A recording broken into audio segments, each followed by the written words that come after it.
All right, well, we're officially live for Game Time Talk, Week 2. Well, Week 12 or Week 11 going into Week 12 for the NFL. But we'll be covering the Monday Night Football game, Rams versus the Kansas City Chiefs. Offense versus offense. What's going on, Roy? Not too much, brother. We're out here getting ready to see this epic game go down. And we're going to see some of the best refs in the game, too. So hopefully they take themselves out of the game. That's what I'm looking forward to. Yes, But you and me both, man. I'm here to watch the players play, not to watch the zebras run around the field. Exactly. This is the type of game the NFL has been hoping for a long time. I mean, just offensive, high-powered scoring. It's great to see them supporting the firefighters and supporting all the first responders for the California fires. Definitely nothing better than supporting them folks who've been through such a rough time right now. And what a way to uplift them, and hopefully not pulling for either team, but hopefully for the Los Angeles folks that they can get a victory on their behalf. I'm rooting for KC, but just for sake of prediction wise, because I just feel like that without Cooper Kupp, it's a little bit of an injury. It's gonna be a little bit of a weakness for him, and then KC's defense is underrated. The last 3 weeks they've been top tier. So and the two guys, the biggest guy they got back was Daniel Sorensen. Since he came back off of IR, he's had a tremendous impact on the pass defense. Since Eric Berry still has been out with his heel issue, and I just think there's going to be some fireworks going off here.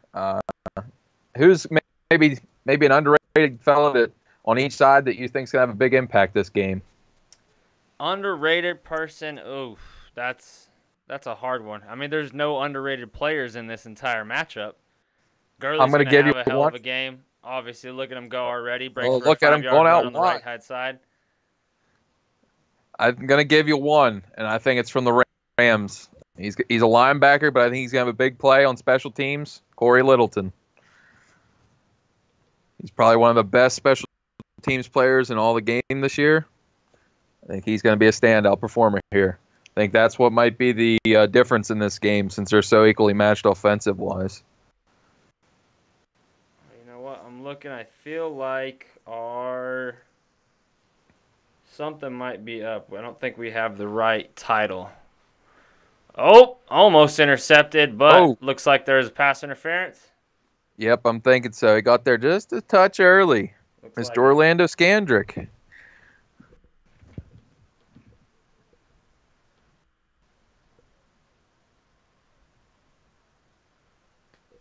I'm just saying I'll be the first one to admit I miss Ed Hockley's guns. None of the rest of these refs can hold a candle to them.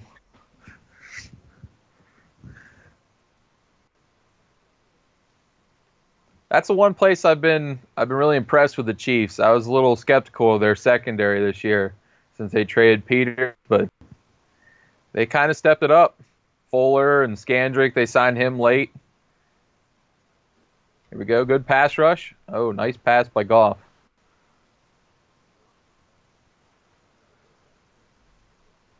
We'll see. This is going to depend. I think this offensive line is definitely going to have to hold their own versus the KC pass rush.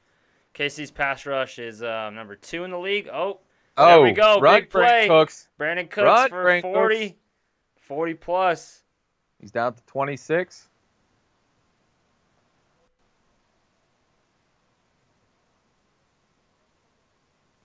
Rams are moving the ball pretty easily against the Chiefs defense right now.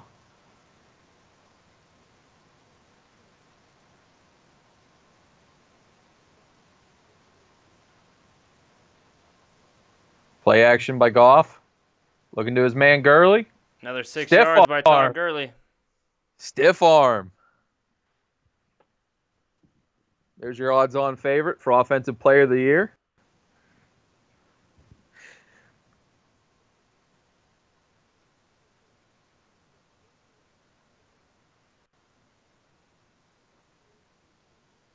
I know it's been a big blow for Cooper Kupp to go out with his knee injury, but Josh Reynolds is a long and linear athlete out receiver. played at Texas A&M. He might be able to show up in the red zone coming up here. Yeah, he is definitely a red zone threat. He was Mike Evans Jr. Yep. Over there. So we'll see what they Good. can do. Good speed. He's not Cooper Kupp. Cooper Kupp is just elite for the type of receiver that he is in that offense. Chris Jones, he's really stepped it up in the last few weeks. Dominant pass rushing performances the last few weeks.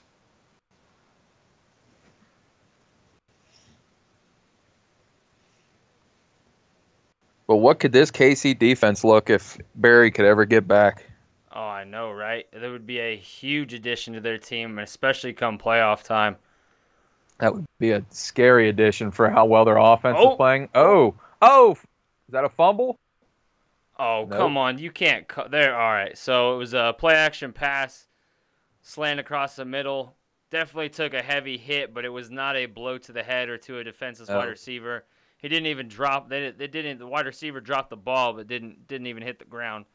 That can't be. That was a good target area. Yeah, that was a great target area for the defensive back. He did not hit him high. Yep, and they're calling it a personal foul. Oh, come on, boys. You can't be like that.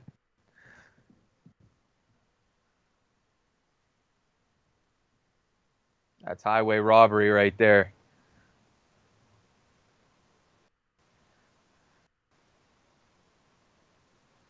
He led with his shoulder. When Woods ducked down, he caught him in the side of the helmet. That's why they called it. That's what you call perfect pass. That's perfect football right there. Yeah. When he launched himself, he aimed for the right target spot. How can you account for what Woods is going to do when he's having the ball in his area? You put Woods in motion here. Single back look with Gurley. Play action pass. That was actually Brown in the backfield. And touchdown to Robert Woods right over none other than Marcus. I love giving up touchdowns, Peters. Just too easy. Start for the Rams. Statement made.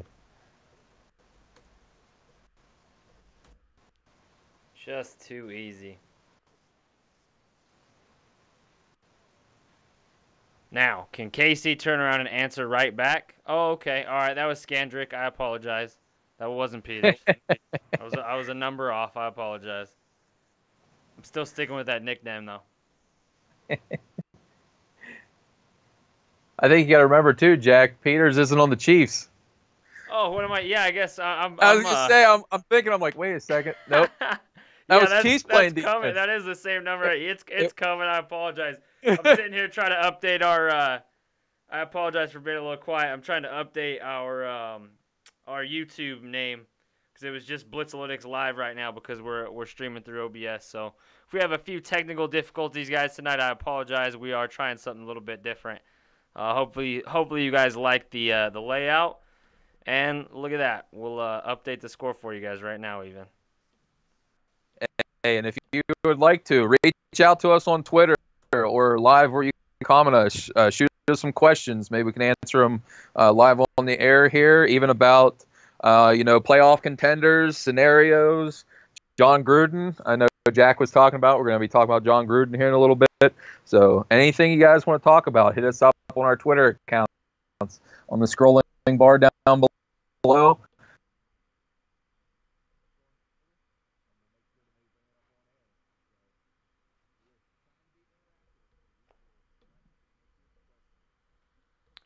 Yep. Add us at Twitter, at Blitzalytics. I'm at Jack Bourgeois. He is at Country Boy Roy. Or get us in the YouTube chat, and we will make sure to pay attention to that one this time, unlike last week. Isn't that? I thought that's what I said. Am I getting everything backwards? Doing a few too many things. See, without Rob, man, this stuff just doesn't go as smoothly.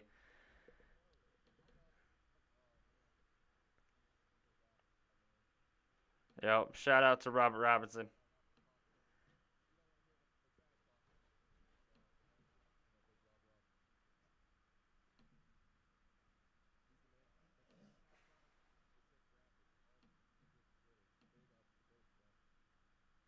Amen to that.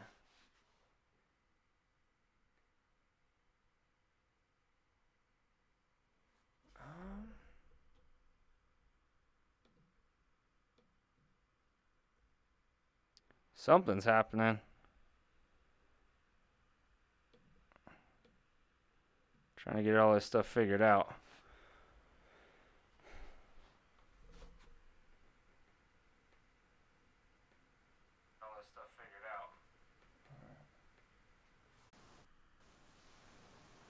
Still there, Jack? Yes, sir. You hear me? All right, my internet lagged just a little bit there. Oh, no problem. No problem at all. I think the OBS cut out for a split second. So I'm trying to get rid of. Got some option work by Mahomes and a big burst by Kareem Hunt going downfield. Got a flag though.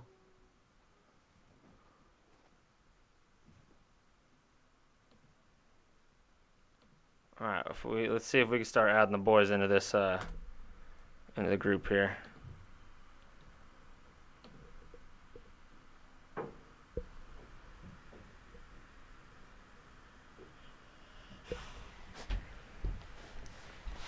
I must say, I love the way Kareem Hunt runs. He's so smooth. Excellent contact balance. He hardly ever goes down the first hit. Almost never. Not to mention that, I mean, he runs a what? It was a 5.4 or a 4.5.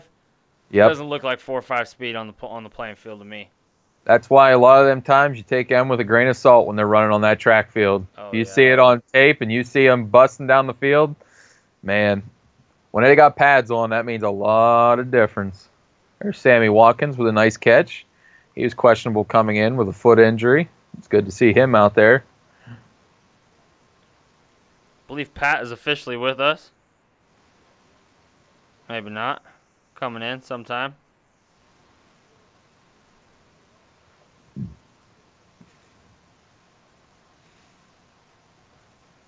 Second and long for the Chiefs. Mahomes got a back on each side. Up now they break shotgun. Tyreek Hill goes out wide, and even Hunt goes out wide now. Mahomes is in the backfield by himself. Oh, we have a flag for offsides. Screenplay goes for about 7. Nice run after the catch by Chris Conley. All right. I'm able to get the link up, so our hopefully we'll get more of the Blitz team in here, but as of right now, it's me and Roy holding the thing down. That's right. We'll hold it down till the rest of our friends get here. Then you'll be getting the all-out blitz.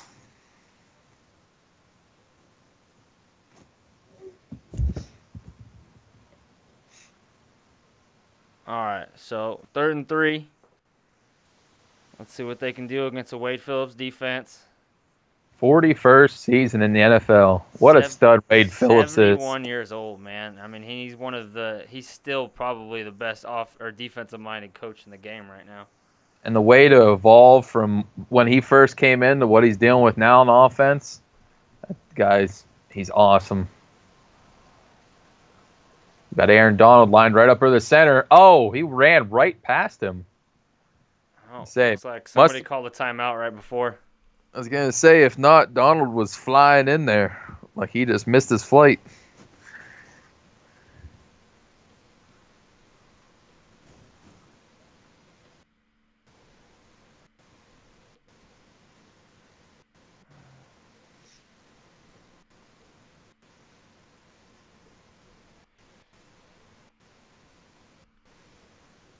Oh, looks like I'm messing up.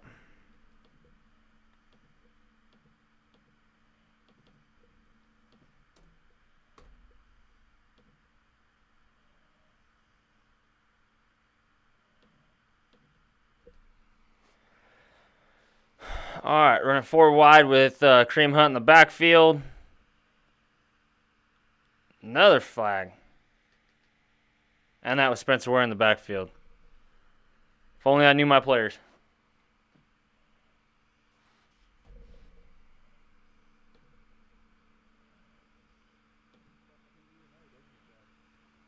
What was that?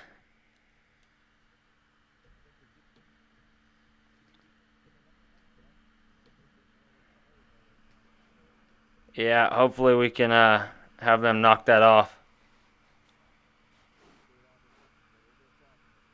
All right, 3rd and 8. Trips left, Casey to the right, or Travis Kelce to the right. Pressure on Patrick Mahomes, and just missed Travis Kelce. A little overthrown. Threaded the needle in between 2 defenders, but just wasn't enough.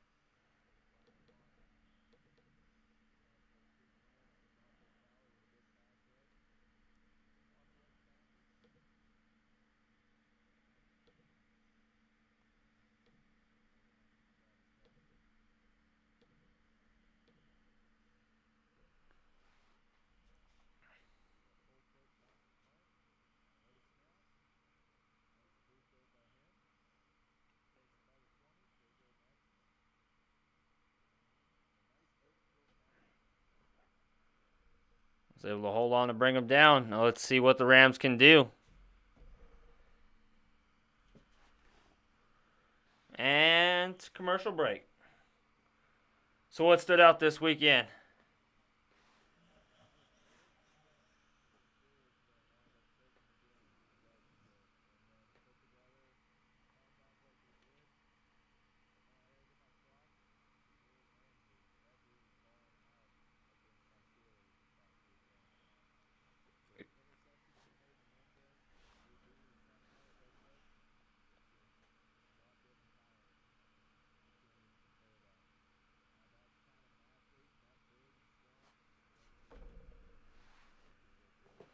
Yeah, the rumors spread going around earlier before the game that they were thinking about trading Ramsey is complete garbage. There's no way you trade somebody that's that caliber. He's obviously the best cornerback in the league. That's hands down, not a question about it.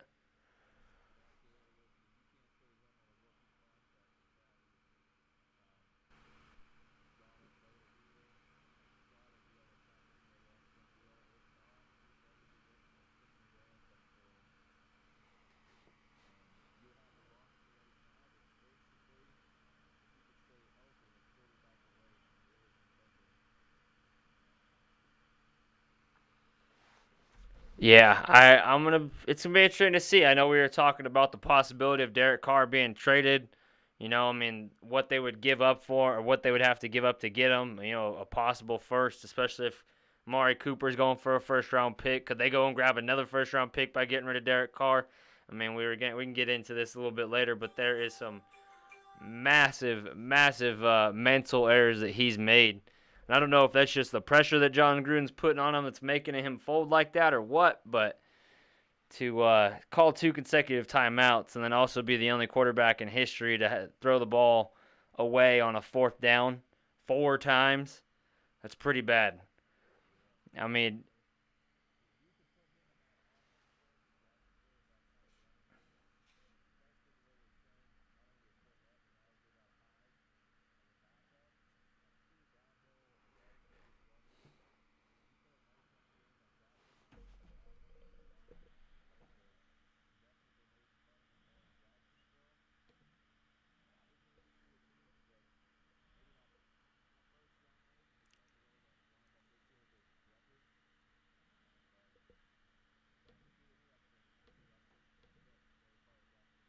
I completely agree. That would be a perfect fit for him. Just the play action would be nice. Obviously, he's not going to make the same mistakes that Bortles makes. He doesn't make terrible throws.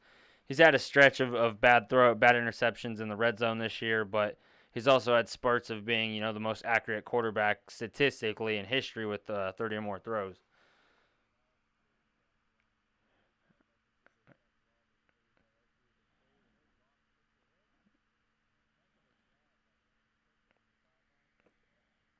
Stepped out a little too far, and there's a flag. Obviously, if you touch the quarterback, there's going to be a penalty.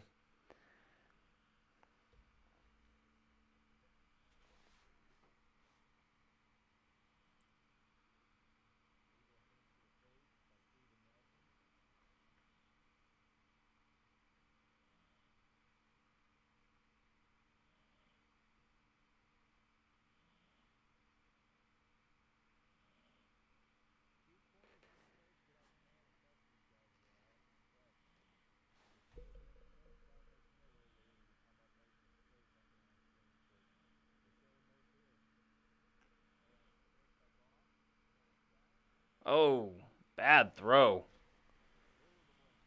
Yup. Tried to one-hop it to him. Yes, you do. That was a footwork thing.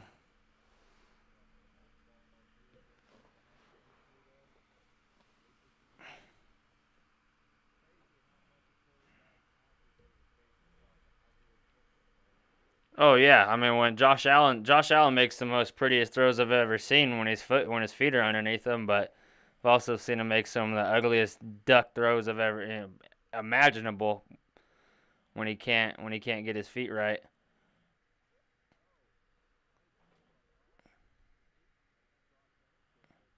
Threading the needle once again.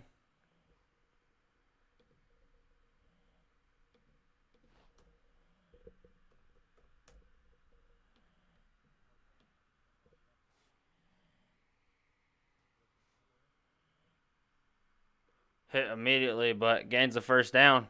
7 first downs for the LA Rams, 0 for Kansas City. Is this going to be a one-sided affair? Is it already leaning that way?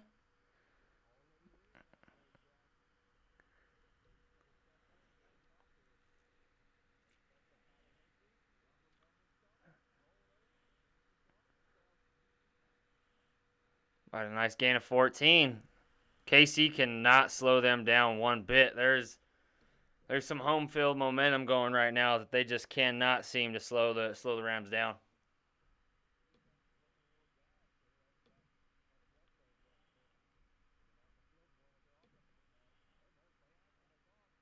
All the time in the world to throw in a wide open Robert Woods once again. Yep, has to contort his body up in the air, make a spinning dive, and adjust the ball mid jump, and beautiful, beautiful completion.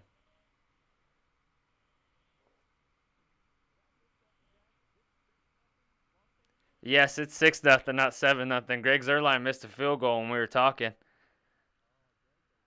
Right?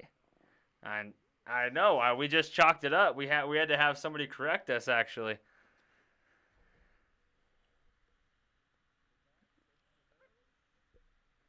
Oh wow.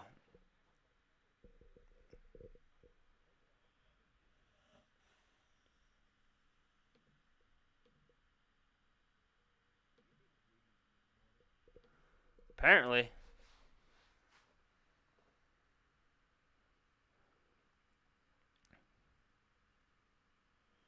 Let's see. Inside the red zone. 2nd and 11.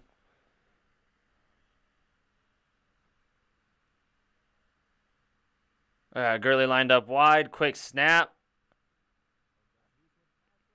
Hope. Nothing. Incomplete pass. Left corner of the end zone to Robert Woods. Double covered. 3rd and 11. If they can hold them now, I mean that's not too bad, but if they let them score, this game could get out of hand quick with the way the Rams are moving the ball.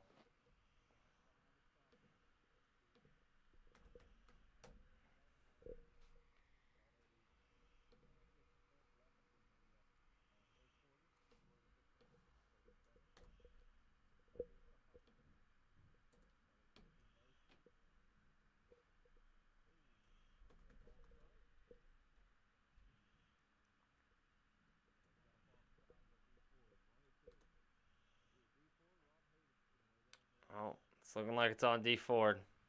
Yep, neutral zone infraction. Game's getting a little too big for KC right now with not a single starter being over the age of 30. This is a very, very young team. Yep. Just getting a little anxious. It wasn't even a hard count.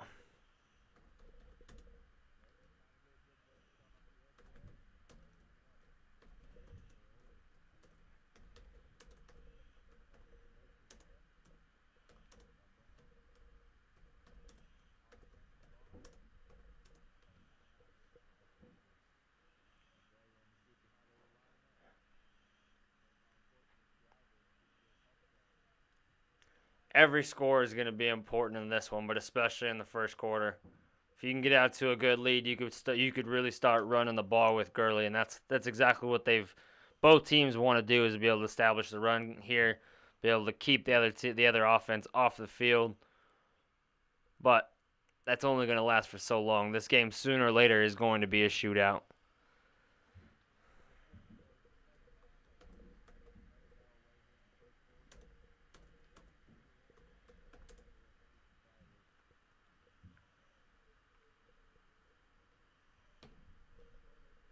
There he is.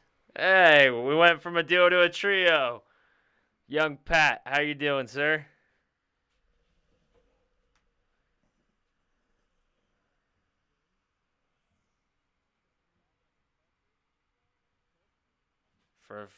Yep, right on the line. Looks like they're gonna give it to him for a first down.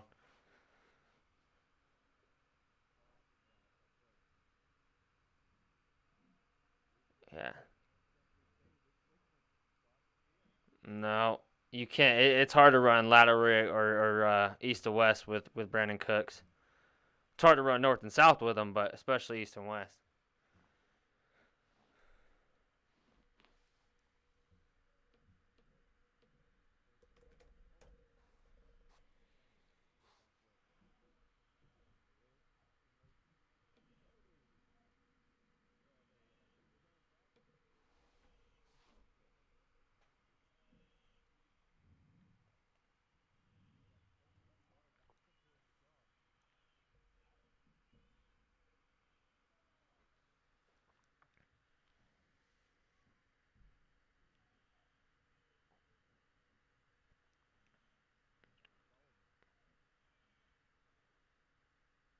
Yeah, that was a little uncalled for.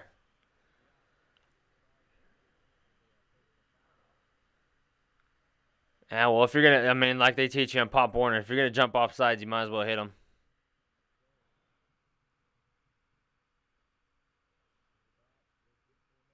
Oh, and Golf just throws it away. Got some good pressure on him right there. They did a play action jet sweep, play action to Gurley.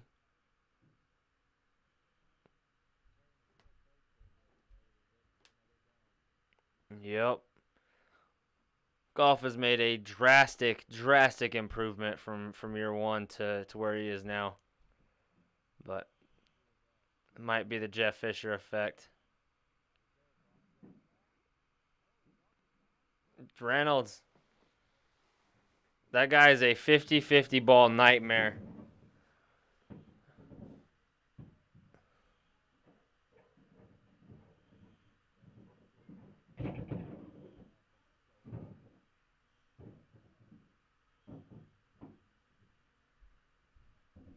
Yep, on the defense. They're going to go for two. They're going to kick the field goal and get Greg Zuerlein going.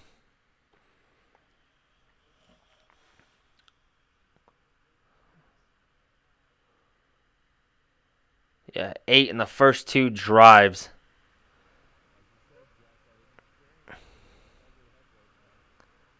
They're a very young, very immature team. Let's see how they deal with this. They could fold and crumple, get blown out, and this could be the end of their season as we know it, or they could battle back. I'm going to lean towards the latter. Patrick Mahomes is a baller. He'll come back sooner or later in this game.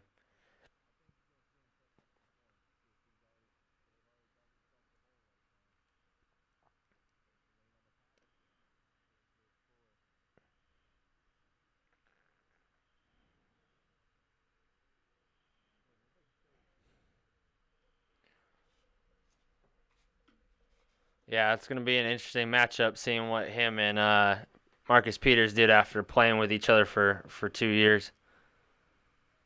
Or 2 years, 1 year. 1 year. Oh, I could only imagine. And that was, I wonder what it was like with Patrick Mahomes throwing them the ball, though, because Alex Smith wasn't throwing those 60, 70-yard deep balls. Speaking of Alex Smith, shout out and prayers to him for a speedy recovery. Man broke his fibula and tibia yesterday in the exact same manner and on the exact same day that Joe Theismann did. What was it? 30, 40 years ago. Yeah.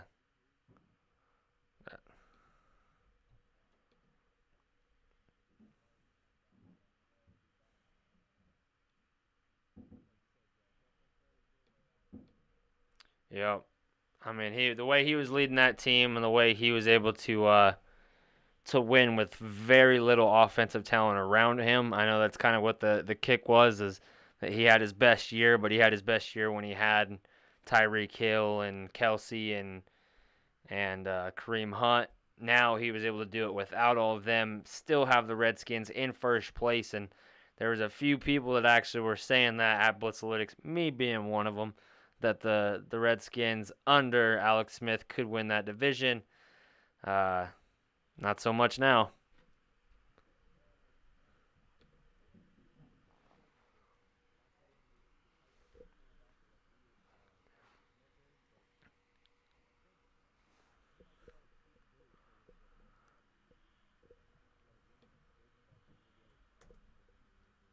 I'm right there with you. I completely agree, because he's a streaky quarterback, but he's also a very good quarterback under Andy Reid.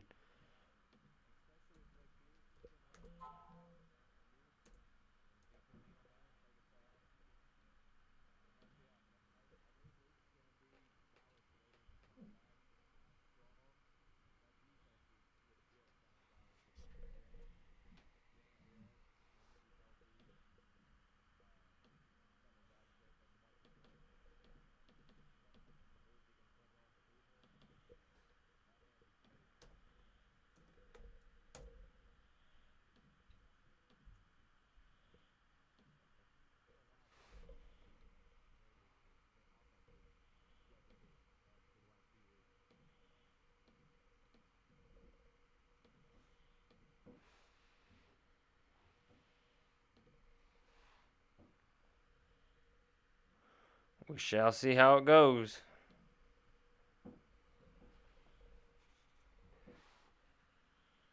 And now that we're on commercial break, Game Time Talk is sponsored by Blitzalytics.com, where scouting meets analytics, and you meet the newest crop of off-field talent. And we are back. Patrick Mahomes, not under center in the shotgun. Play action pass to Kareem Hunt.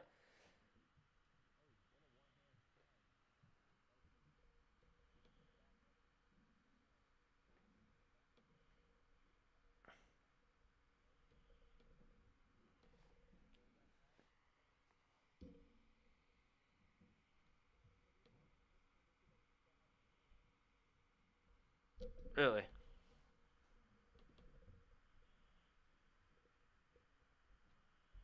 Let's see what we're having trouble with. Talk for me, Pat.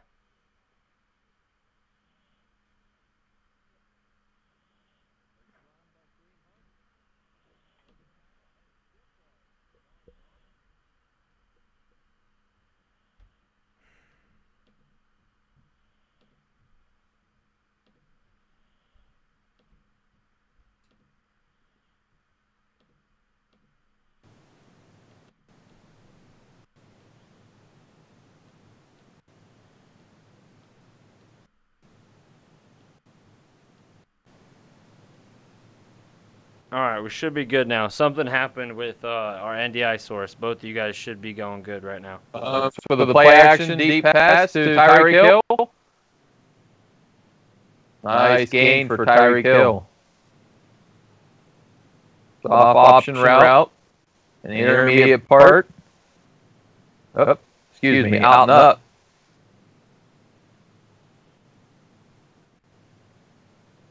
Everything Tyreek Hill does just looks like he's on fast forward.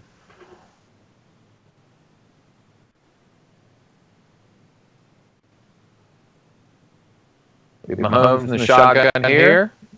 Hunt as the sidecar. We have Tyreek Hill in the immediate slot inside right. Ball fake by Mahomes. Deep pass over the top. Tyreek Hill. Cheater, touchdown. Called it. It's all you, Pat. It's all you. Our own Nostradamus on set. Man. So yeah, we're getting, now that we have 3 people added to the 3 people added, we're getting the echo. This is what I was worried about. That's why I was hoping we can get the we'll be able to do this. We're gonna definitely have to play with this next week and get this figured out. So for you guys tuning in, we apologize about the echo.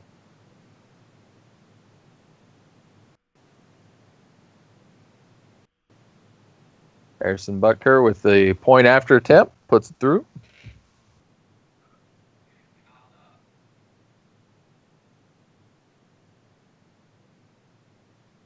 Yeah, we are definitely getting an echo with 3 people in there.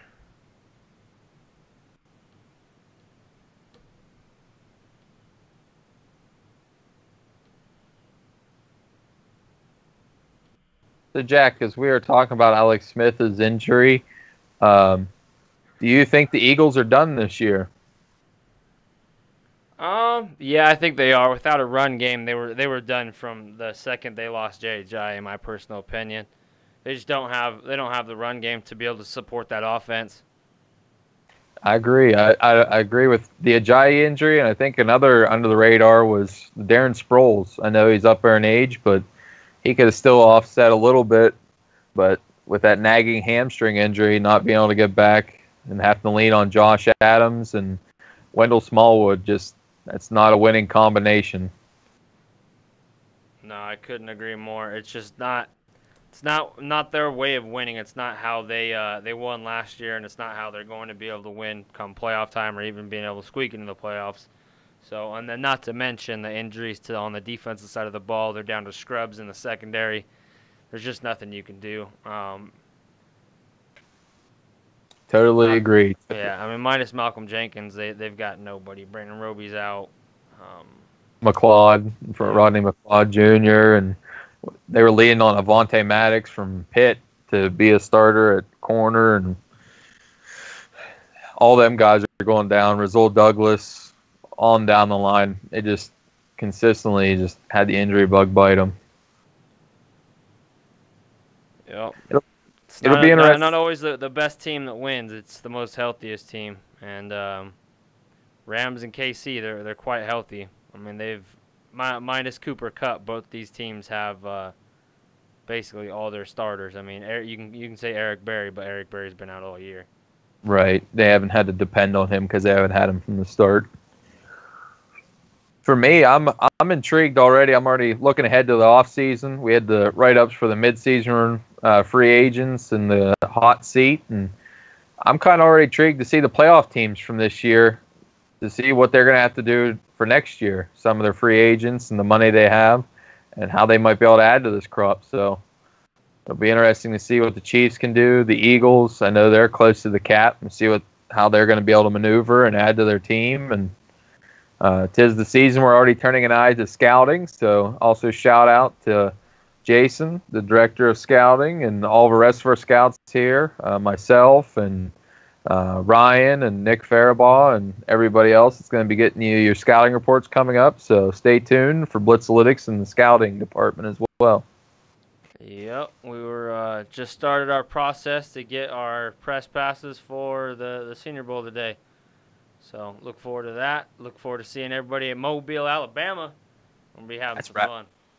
Yeah, we're going to be down at Mobile. Hopefully it's nice and warm. We don't got no rain at that time of year. Oh, I'm ready for warm weather already. Moving out to Salt Lake City. It's cold. Oh, yeah. Cold, we just finally cold. We finally over here at Rockwood, PA, just finally got our first snow of the year, and it's hanging now. It's winter time, so comes a run by Brown. Looks like they're trying to give Gurley some early work off in this first quarter, save him for the last quarter or so, since they know it's going to be a high-scoring affair.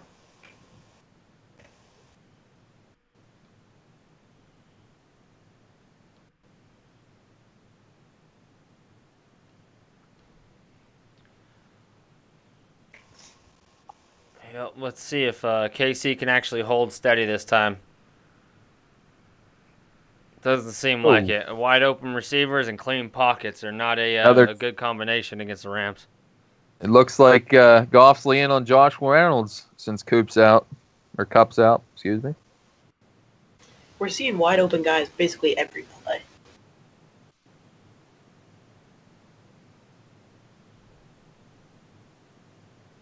Got the Chiefs' top pick coming over here off the left tackle. Deep pass by Goff. Oh, almost a ridiculous catch by Flags come Cook. flying in as Nelson runs over the receiver trying to make the catch. For being in short stature as Cooks is, heck of an effort there to try to at least get it around to draw the flag. Couldn't agree more.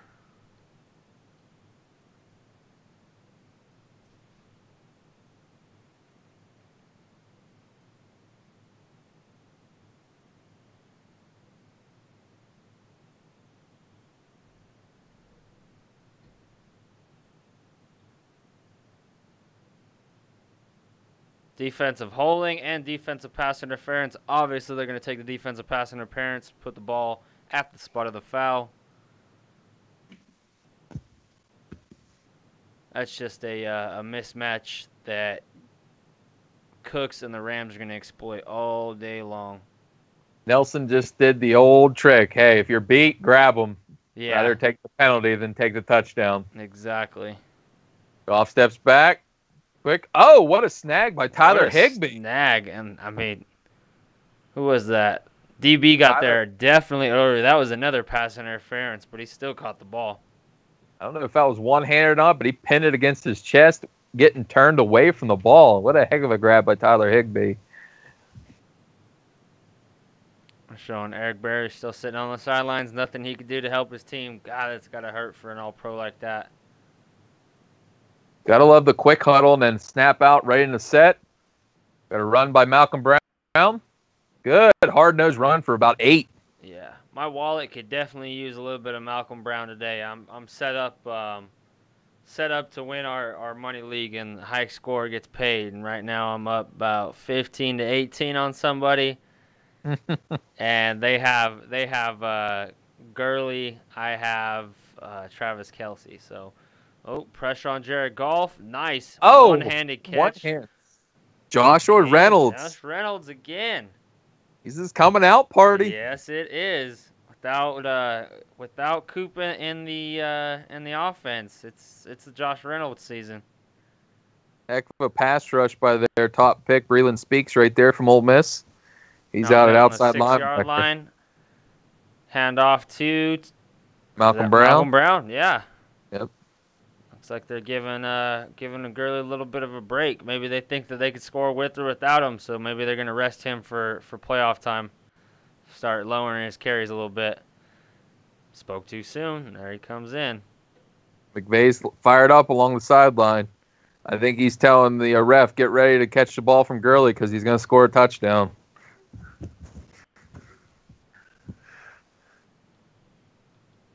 KC defense looks a little winded. They've been out in the field for the majority of the first quarter here. Ticking down the last seconds here. Got Woods in motion. Single back, play action off of Gurley. Goff throws the ball. Touchdown Josh again. Reynolds. They're saying he stepped out of bounds. Oh, almost toe tap. Right over Kendall Fuller's head. I mean, if that's a toe tap, that's making the you got mossed.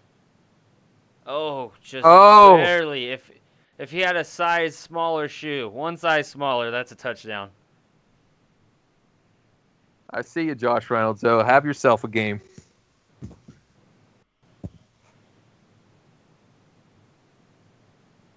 What did you think about the Chargers and the way they showed up against the Broncos this past week, Jack and Pat? That was quite surprising, I'll say that. I was not expecting the Chargers to take an L at home against the Denver Broncos. No, was not expecting to lay an egg like that. And all I got to say is, Philip Lindsay, you're a stud. I don't know how you went 7 rounds without hearing your name called. Yeah, couldn't agree more. Philip Lindsay is a beast. He's got to be the most he's the undrafted rookie of the year. Let's put it that way. That's goes without question. The worst part about the Chargers loss is that if the Chiefs lost here, that would blow it wide open for them. But now that they lost, it's going to pretty much stay the same either way. Never thought about that, Pat. Good point. Good point.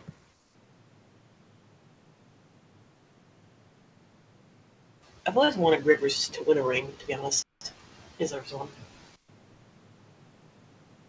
Yeah, he deserves some credit from that draft class with Ben and Eli both having rings, and he has the skill set to be mentioned up there with some of the best, and he's had to go through some times with a lack of skill players other than LT back in the day. He had Gates the whole run, but his offensive line has been terrible.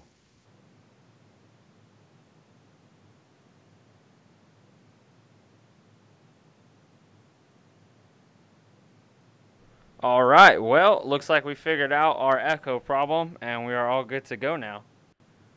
So Sweet. as long as I have one NDI source and we're all on the same Skype link, then we are all good.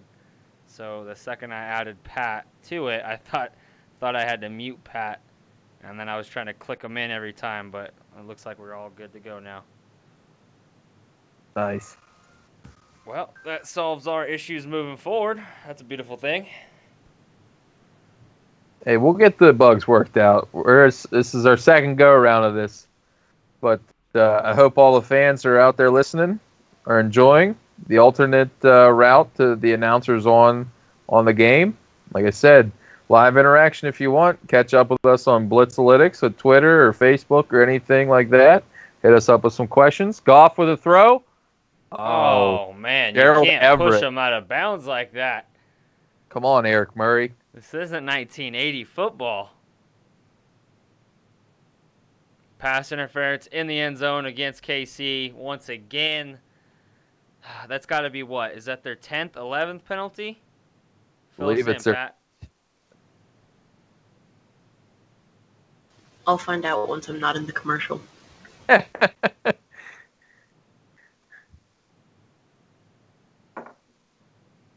Fun fact, Tom Brady's 9 years older than Sean McVay. Which is weird to think about. Wow. Put that in perspective. Oh, tip pass. Oh, well, if it's a tip pass, then no It should be PI, no penalty. right? Should be no penalty. I believe that's why Andy Reid called a timeout. He wants him to take a look. Yeah, you can obviously see it hit. I don't know if it was Chris Jones' fingertips.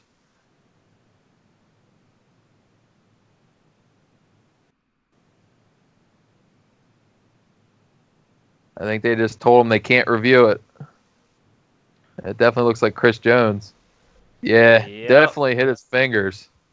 Oh man, refs playing a part in that, and it look. I mean, if you want to be honest, that's a push off met with a pass interference, but tip ball means no PI. No PI. Nope, you can mug him.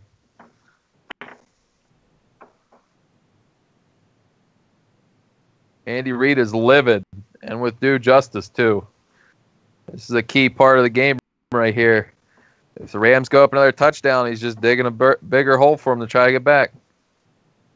Nice little fun tidbit. The Rams have 15 first downs, the most by any team in the last 15 years in the first quarter. Wow.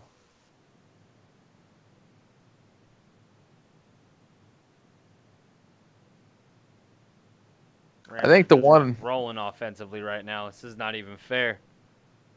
I think the one underrated thing about KC's offense is to see their success even after Matt Nagy left, and to see the success that he's had up in Chicago with Trubisky and the weapons they have up there, but then to see KC still be able to maintain that success with losing the offensive coordinator and shipping Alex Smith out of the building.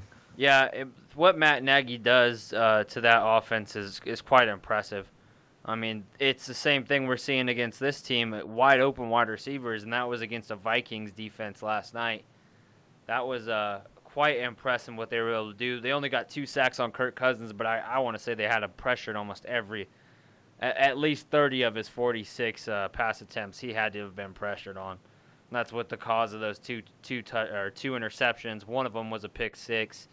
So, I mean, what they're able to do with Khalil Mack and Matt Nagy calling plays is quite impressive, because I don't think any of us would have wrote in the Chicago Bears being the 1 seed coming out of the NFC North, and it's looking like it now. Yeah, they are a legitimate team. They got playmakers. I'm a big fan of Allen Robinson, and their young receiver out there, Anthony Miller, big time addition there in this last year's draft. And that tandem of running backs with Cohen and Howard, that's going to be hard. And plus, on top of that, if you have the running element of Trubisky, that's going to be hard to defend when you have that kind of defense that can just simply, Khalil Mack can just cheat code his way into the backfield. That's just not even fair.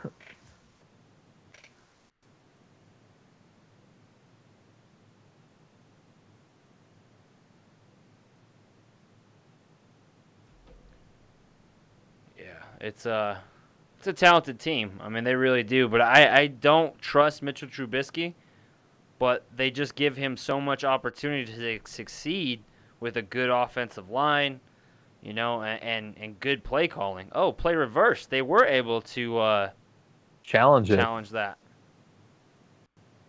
All good right. for Reed on we that stand one. corrected here at Blitzalytics. 4th and goal. Here comes Legatron.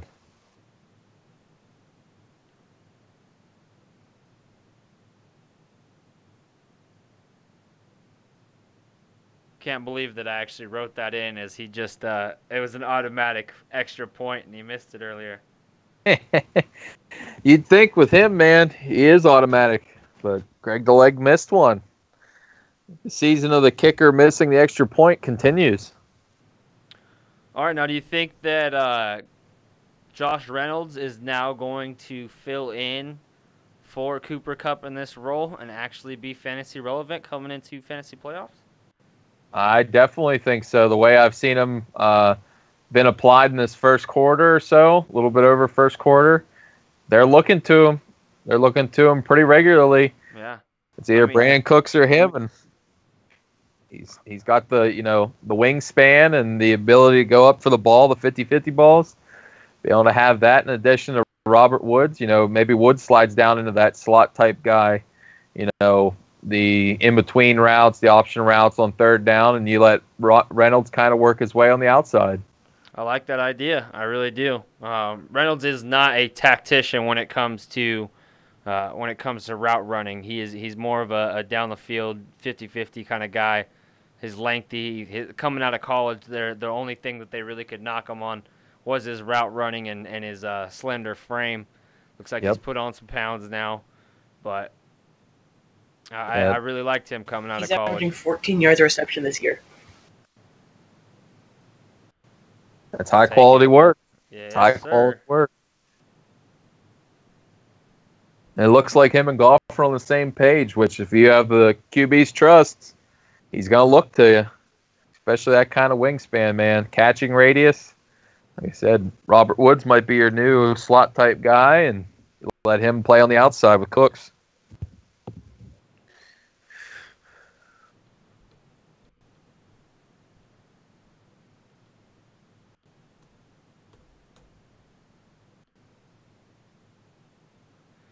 Kickoff goes to the back of the end zone.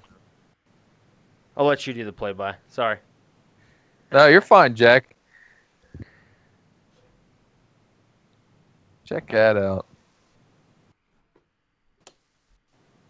Both the quarterbacks having a Major League Baseball influence as a father.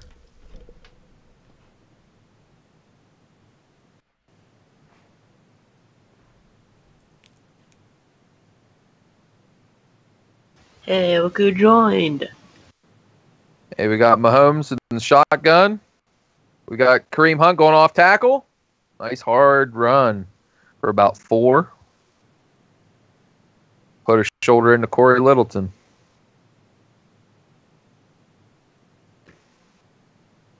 Yeah, I like that.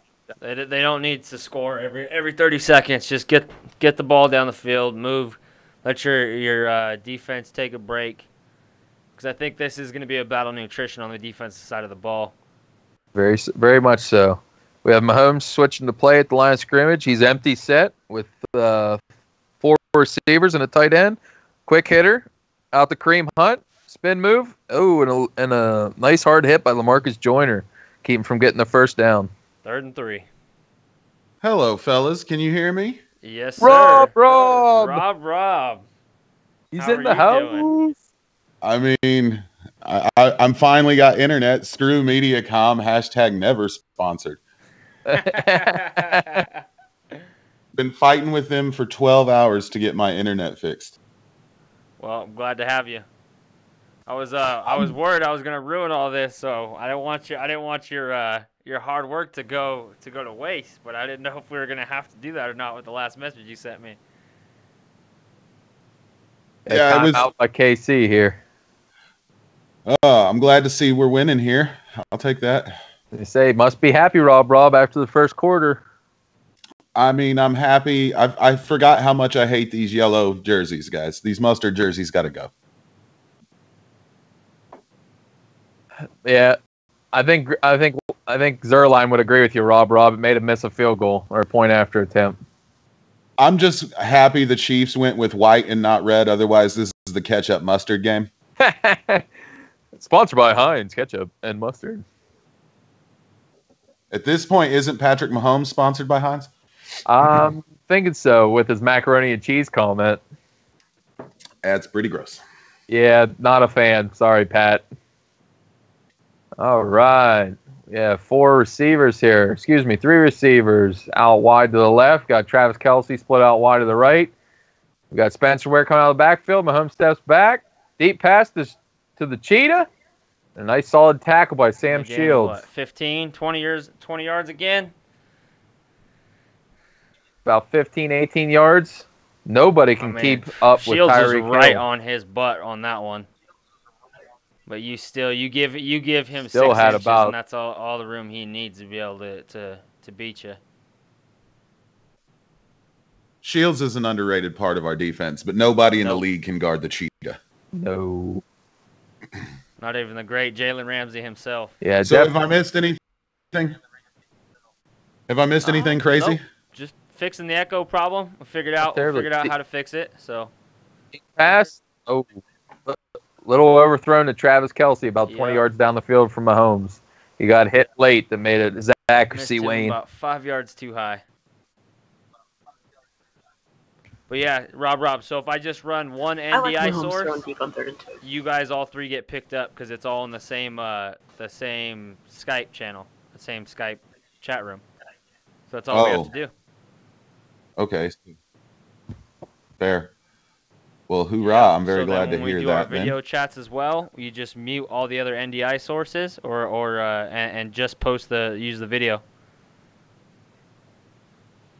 So we got shotgun Mahomes, ball fake to Kareem Hunt, rolling out to his left. Heck of a throw to Tyreek Hill for about 16. This is going to be a scoring affair and then some.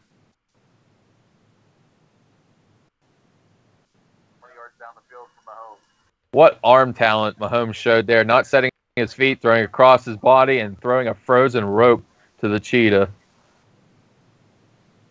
Well, I'll tell you what, man. I'm kind of sad that I didn't get to you beforehand. Did you get a chance to see the John Gruden graphic I wasted this week? John Gruden graphic? Don't you worry.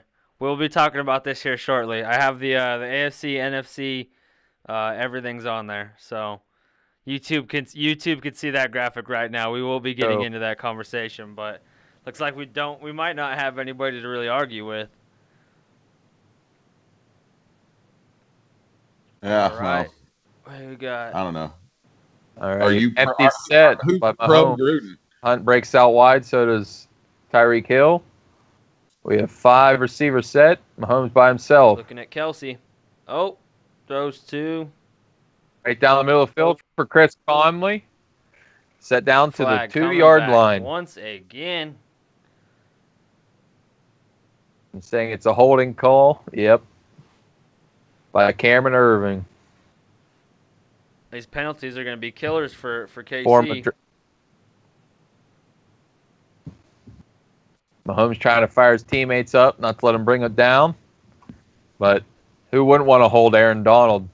Man's a super freak. Aaron Donald is one of my all-time favorite Rams. I lucked into 2 autographs on eBay from him for like $10 a piece. Great day. Check that out. That was preseason, pre him getting that big ass contract too. So I saved some money. It was great. He was ridiculous at Pitt. Mahomes steps back, throws the ball about 12 yards down the field. Nice catch by Kareem Hunt. Gets up. Corey Littleton shoves him back down. To the ball while First down for the Chiefs. And another flag on the play. Got another flag. And the Zebras are taking over the game. It, Roy. You jinxed They're like it. the 3rd team in most games. I'm sorry, Jack. I want to see the players play. You don't got Ed Hockley's guns. Get off the TV screen. Speaking of that, I was thinking of this the other day. I think since we're trying to protect all the shots, and I agree, we should mitigate the damage done to the head. But I think they should allow extra hand fighting to go on to compensate so that the defenders still have an even chance because the offenses are getting ridiculous this year. I second that motion, Rob. Give them at least a chance to be able to cover a receiver down the field. Yeah, let them slap each other. Who cares? You're a man. We have Mahomes with 2 sidecars. Kareem Hunt goes out wide. Late, Mahomes stepping around, checking around for any rushers. He evades the pressure, right back to the line of scrimmage. Got another flag on the play. Is this going to break the Buccaneers' Tampa Bay record? I mean, they're definitely on pace. Pat, how many penalties are we up to?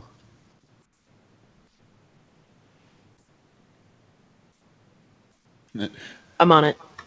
Nice. Stat Pat in the house. That's way better. Stat Pat. I like that. Stat Pat coming through. The young Stat Pat. I was calling him our young Jamie. That was a hold in the second in reference to the Joe Rogan podcast.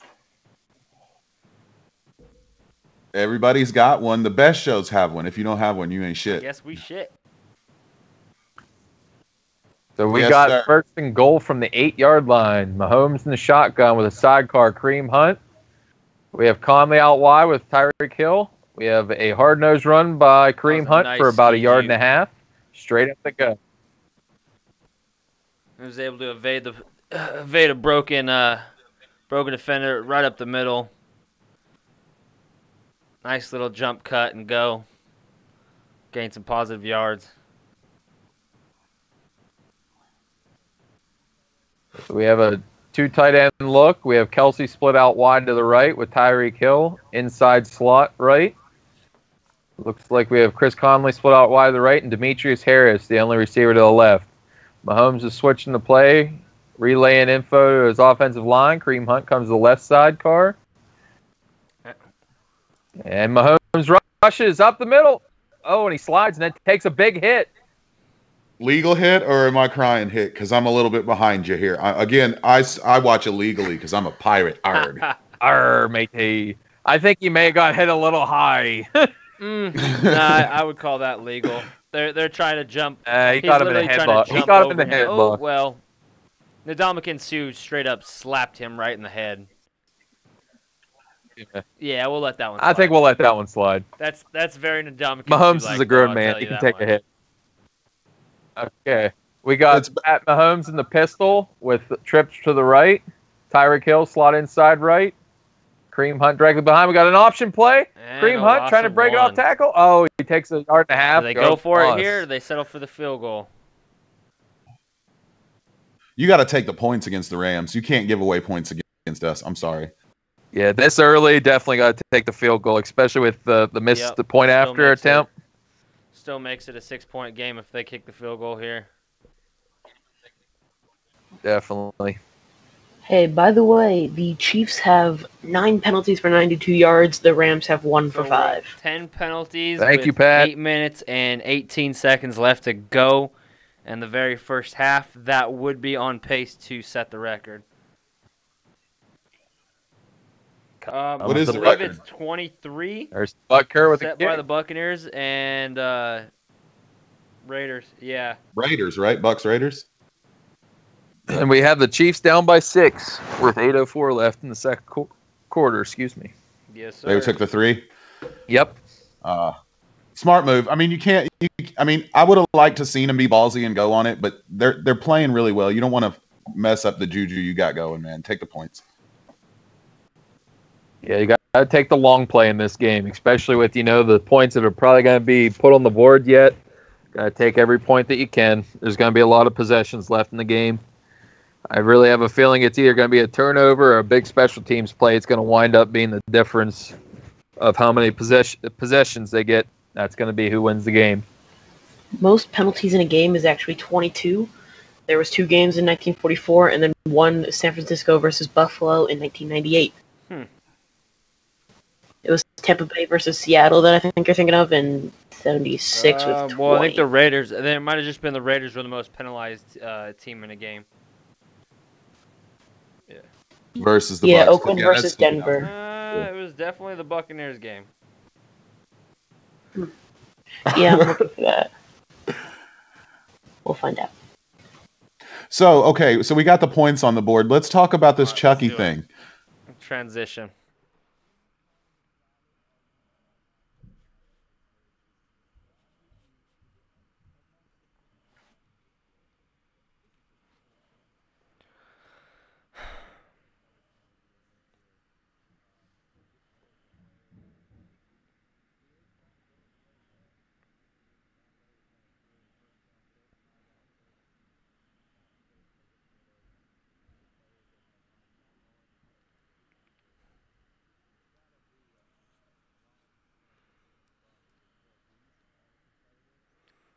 Well, I mean, they did just win, but I mean, you have to take into consideration how many starters they brought in, how many one-year players they brought in.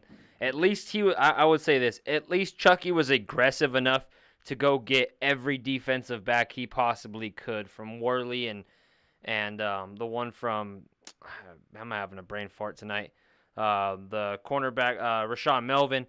He was making moves. I mean, he literally tried to upgrade every position he possibly could, from the wide receiver position, the running back position, the offensive line they tried to upgrade, and then they lose half their offensive line to injury. They lose half the secondary to injury. They lose, Derek Johnson just was a shell of himself. They ended up getting rid of him. They tried to Band-Aid this team for a year, but at least they were aggressive. They could have been a whole hell of a lot worse if they didn't make these moves in the offseason. Now, yes, they would be a lot better with Khalil Mack, obviously. And they would be better with Amari Cooper. But is any one of us really that mad they traded and got a first-round pick back for Amari Cooper? I'm sure as hell not. I was surprised they were even able to get a first-round pick for him.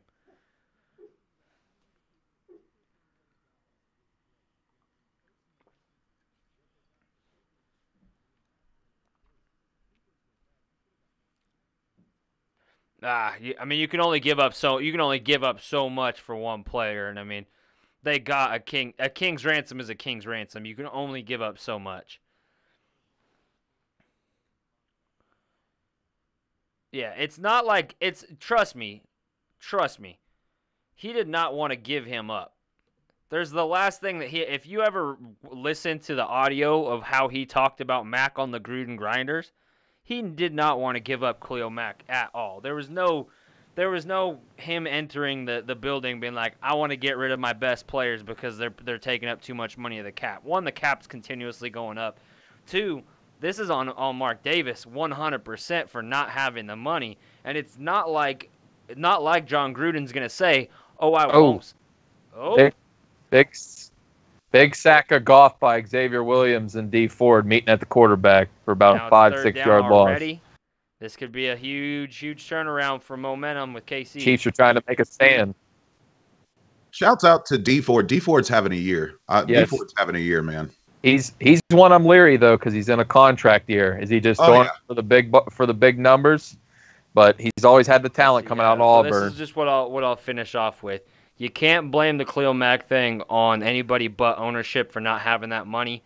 There's not a soul in this world that would say, no, I'm not going to sign and be the Raiders head coach for $100 million. Out of blitz up the middle, split a double team by Chris Jones. And he drags him down. Fumble fumble. Alan Bailey has recovered. Has the ball on the 21-yard line. At the 20-yard line. All right, Jack, we're going to have to just not do the image transitions. We'll have to do that next week. Cody's listening live and said that when we the image switches, it goes back to only audio on your end. So. Oh, okay. You know what? I think his knee may have been down. I don't know if that's a fumble. I have the NDI source on everything. Oh. But, yeah, we'll just have to stick to it. We'll look at close. Next. I finally got the penalties. It was 23 for the Raiders. Fun fact, they actually won that game in overtime. Don't fun fact Carr me. had a really I watched good day, it. so I know. Looking good for the Chiefs in that aspect. I know, Pat. Okay? It's one of the worst losses in Bucs history to lose to the team that got the most penalized. And it all because of a stupid missed tackle at the very end. Oh, that kills me. Still don't even want to talk about that, especially because half my friends are Raiders fans, so I still hear about that game. So the turnover was confirmed. We have Mahomes under center and a single back look with Kareem Hunt. We have Tyreek Hill coming across motion, screen pass to Hunt. With defenders downfield, he's running from the stone. Touchdown, Kareem Hunt off the right-hand side. They should have took the points, and now they will, barring a field goal, be up one, or an extra point, I should say.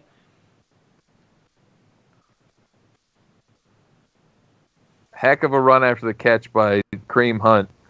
Showing his dynamic ability not only as a runner, but as a pass catcher out of the backfield. Triple play action. He's a factor back. Is that what that really was? 1, 2, 3. Yes, that was. So they fake the jet sweep, fake it to Kareem Hunt, fake the end around, and then throw a screen pass to Kareem Hunt. Excellent downfield block by Cameron Irving on getting out from on the halfback screen. Mahomes is fired up. He should be. This is a big game.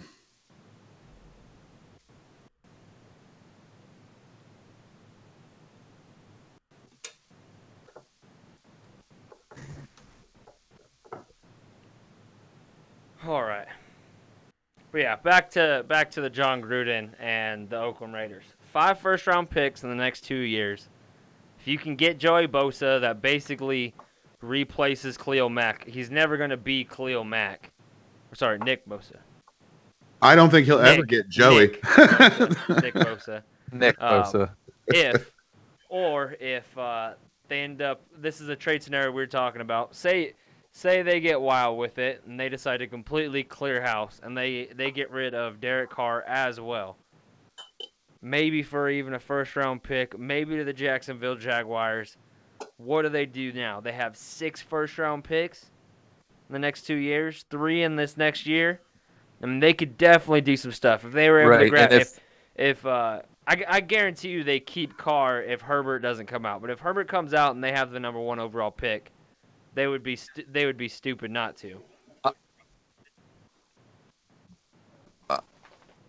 Just for notes, just for facts here, they were looking at $76 million around that amount for cap next year. The Raiders are after all their trades. If they would trade Derek Carr, they would gain $15 million in cap space and only take on a $7.5 million dead hit. So you're potentially looking at around $90 million on the open market. I'm thinking you could find a decent bridge quarterback for that amount. If you're looking at Herbert or whatnot. Does Le'Veon Bell... Let me ask you this. Would he play for the Raiders? I mean, there are already rumors that the Jets are the number 1 team coming in the offseason, or Vegas is number 1 team to sign him. But their team is just as bad. I mean, really, they have a rookie quarterback who's throwing a ridiculous amount of turnovers and interceptions. Do you think there's a possibility Lev Bell could go to the Raiders? I wouldn't think so at all. Like my thinking is that Lev Bell really has a limited choices at this point. The Jets are going to, as Isaiah Thomas said, back up the Brinks truck for him, I believe. So if he wants money and doesn't care about winning, he's going to go to the Jets. I'm still not sold that Le'Veon really wants that New York limelight on him, though. So I think that detracts, and I think it's the Colts. I mean, if you look at it, they've got the money, they've got a nice offensive line, they've got the quarterback built in, the defense is young and nice. I don't see the only other team I would like him at is Houston. And that's kind of greedy just because I think it's electric. But I think money is the Jets, and if you want to win, you go to Indy. Yeah, I agree with you, Rob. I actually think that the Colts are the dark horse, and I think they're going to actually be the ones that jump out in front in that sweepstake and get him, just for the fact that you're seeing Luck healthy. And if you put him on that offense, especially with Reich being a Peterson disciple and the way they lean on the running game and like to be able to use them in the passing game as well, I think that's a great fit for him. And they had the cap space to give him his $45-50 million guaranteed he wants, and still fit in there age-wise with a lot of their playmakers. I agree on that one. I don't understand how they're not the number one seed in terms of Vegas, because one, if you pay attention to Twitter or Instagram, whatever he's posting on, he's continuously commented about the Colts and giving those little looky eyes, whatever they're called, the emojis, and he's hinted towards the Colts this entire time. Him and Andrew Luck and T.Y., and I mean that offensive line with Quentin Nelson. Quentin Nelson is I mean, if you've seen that highlight film from this weekend, he's arguably the best guard in the game already.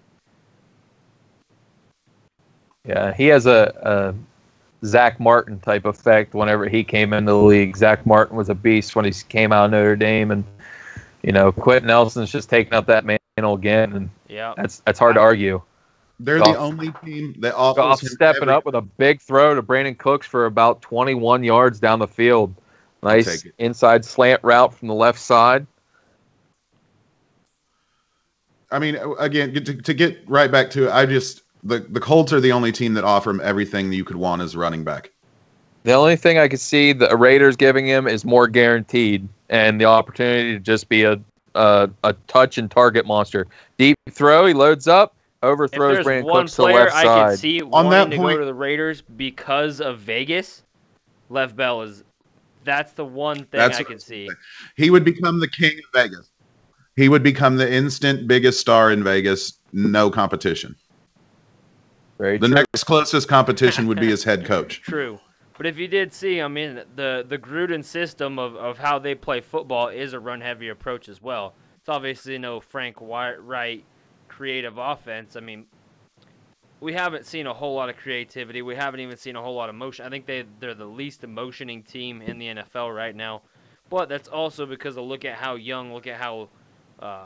inexperienced that entire offense is. So why ask him to do too much?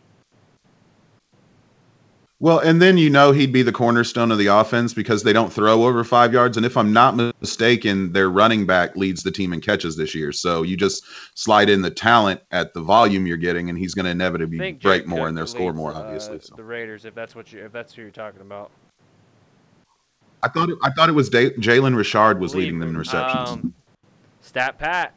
Pat.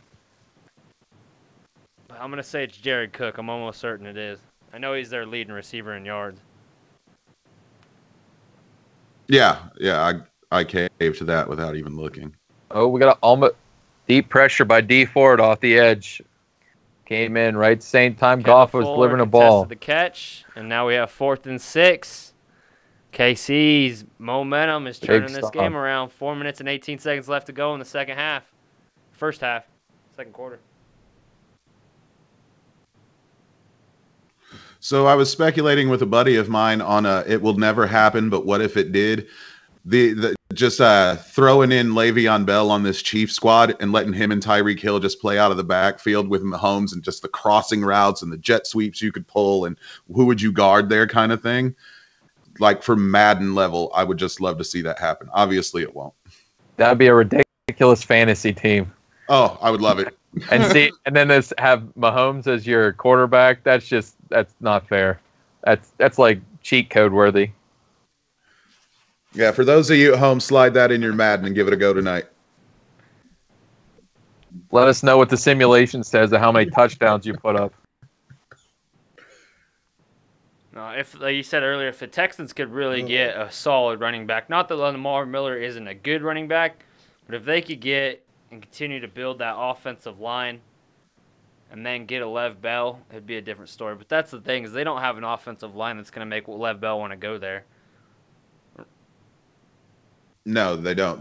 But Deshaun is nice, and that receiver core is lit too. They would be able to use him in the passing game quite a bit, and he would get. Oh, it looks like a lot of targets if he went to Houston. I think one of the most underrated parts about his game too, especially if he would go to Houston, is his pass blocking ability. Way their offensive line is sometimes skittish at best. That would definitely help out Watson. Definitely would. I mean, he helps out every team in 3 different facets, and that's why he is 100% worth that money. That's why I won't be upset if the Bucs decide, if the Tampa Bay Buccaneers play Jameis the rest of the season. Hasselbeck said this earlier today, so I'm kind of repeating what he's talking about. And he plays like crap, and he throws 10 more interceptions in a few games, and they figure out that Jameis isn't the answer, that he's just not going to be able to not be turnover prone, and an offense that is electrifying. You're the most electrifying, or not electrifying, I would say, the most potent offense with the most weapons in the league right now. Well-rounded offense, I don't know, whatever you want to call it. They have more yards than any other offense. They're number 1 rated offense, but you still just turn the ball over that often. Then they can him, then there's another $20 million that's freed up. And if they went and grabbed Le'Veon Bell and drafted a quarterback in the first round, I mean, again, if it's not Herbert, I don't see any quarterback really being worth the first-round pick this year. We'll see how that goes once I really dive into the film study, but Daniel Jones is moving up. Now, I'm a big fan already. I scouted KJ Costello. I know he's a junior from Stanford. I know I'm on a lone boat sometimes like that, but I'm a big fan of KJ Costello out of Stanford. Kareem Hunt up the middle for a good solid 4 yards to get them a little bit of breathing room out of their own end zone.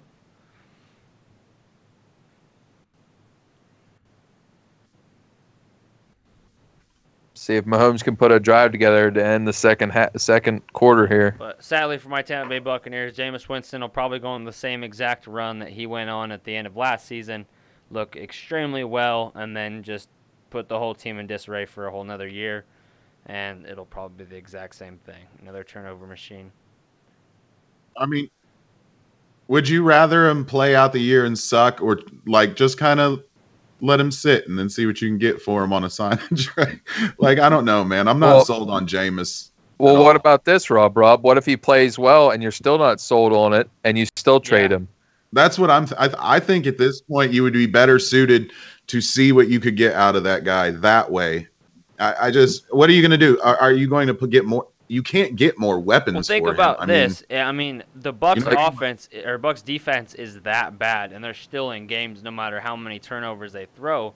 Put him on a Jacksonville Jaguars team that really only requires you to just not turn the ball over, and or throw for 400 yards. I mean, if he throws for 400 yards but 3 turnovers on the Jags on a Jaguars team, they're still probably going to win because he scored as many times as he turned the ball over. And that's exactly where I was thinking, Jack, is if you could parlay him to Jacksonville, that you can maybe, I don't know if you get a first-round pick out of him, but a high second for him, and be able to have them take the contract off your books. Yeah. That would be a good fit for him, even them or even Denver to some point, the revolving door in Denver. I know Keenum's been playing well, but looking for a young franchise caliber quarterback, if Elway's convinced of that tall, strong-arm quarterback, he thinks he can kind of rein him in and have Kubiak work with him and whatnot. You might be able to catch a little bit of lightning in a bottle and get some, draft capital back from his good play maybe down the stretch if he could have it. Just end up cutting him. So you're right. I mean, I just want to know, it's clarity is more important than anything, just knowing what we have at the quarterback position in Tampa Bay. But yes, if he could play well and they still just say, you know what, we're over it, we're done with you. But at the same time, he's so young. It's almost like you almost have to give him one more year, and I feel like they're going to no matter what.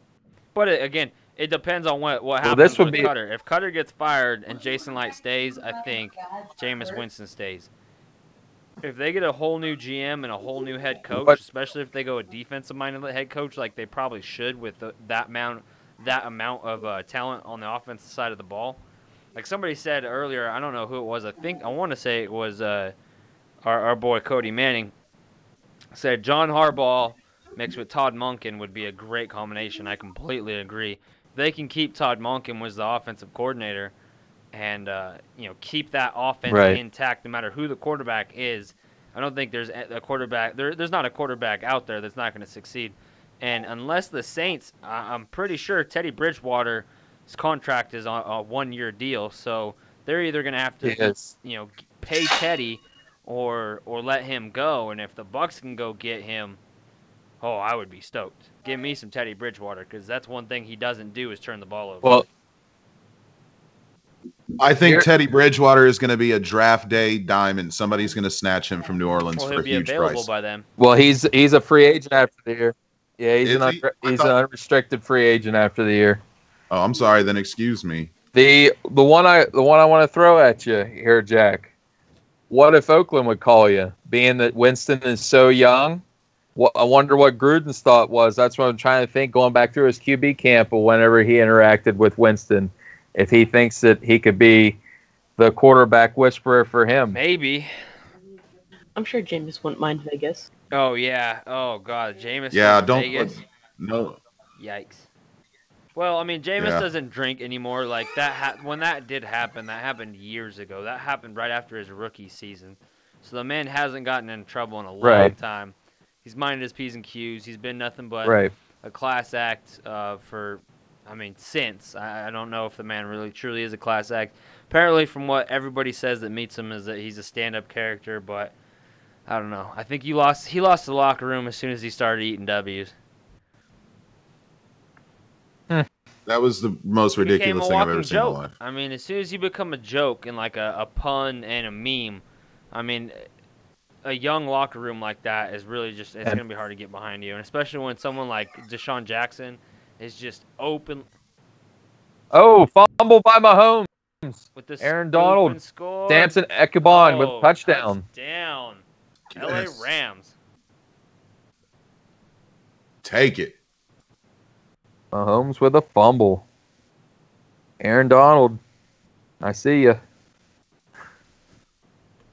Yeah, every negative thing Mahomes does is another plus for Breeze in the MVP race. Yes, it is. Something like that right there might have just won Breeze the MVP race right there. Because Breeze has only had one interception to 25 touchdowns. That to me is insane. At what, 76% completion, something like that, right? Something insane. What a swat by Aaron Donald. Best defensive player in the league right now, hands down. I don't know hands down. Did you guys see what Khalil Mack's able to do? How about the even resurgence of J.J. Watt being healthy and his bro TJ? With almost identical stat lines. Yeah, 4 forced fumbles, 10 sacks. Both are ridiculous. See, every week that goes by, I asked early on in the Blitz chat which you would rather have, TJ or JJ, and it was obviously basically contractual for me to ask that. Now it makes a little more sense. Yeah, Steelers got a steal when they got him from Wisconsin. Absolutely, they did. He was a little under the radar because they had him playing tight end at Wisconsin, and his athleticism was ridiculous. He had a little bit of the injury bug problem, but man, some of his moves, his motor is nonstop. It really is.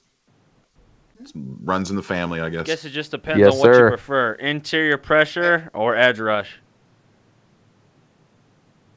Well, at this point, I'd just take the smaller contract. What, by $500,000, $1 million a year?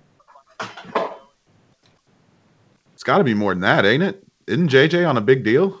Yeah, JJ's got a pretty decent deal. Oh, okay. Well, yeah. I'm talking between Khalil Mack and Aaron Donald.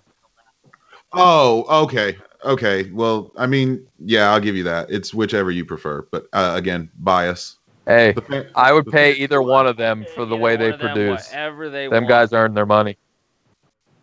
They produce, so they can have their money.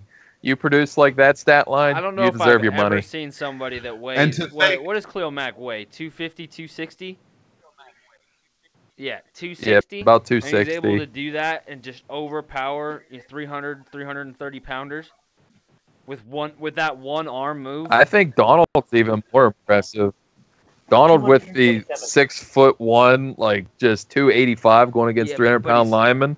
He's and just just he's showed a that he's a wrecking ball, that- and he has for him he acts the way he plays the game. He actually is able to use that to his advantage because of the lower center of Yeah. gravity.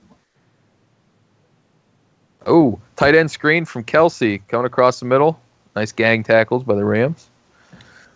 and to think, we almost had both of them in there.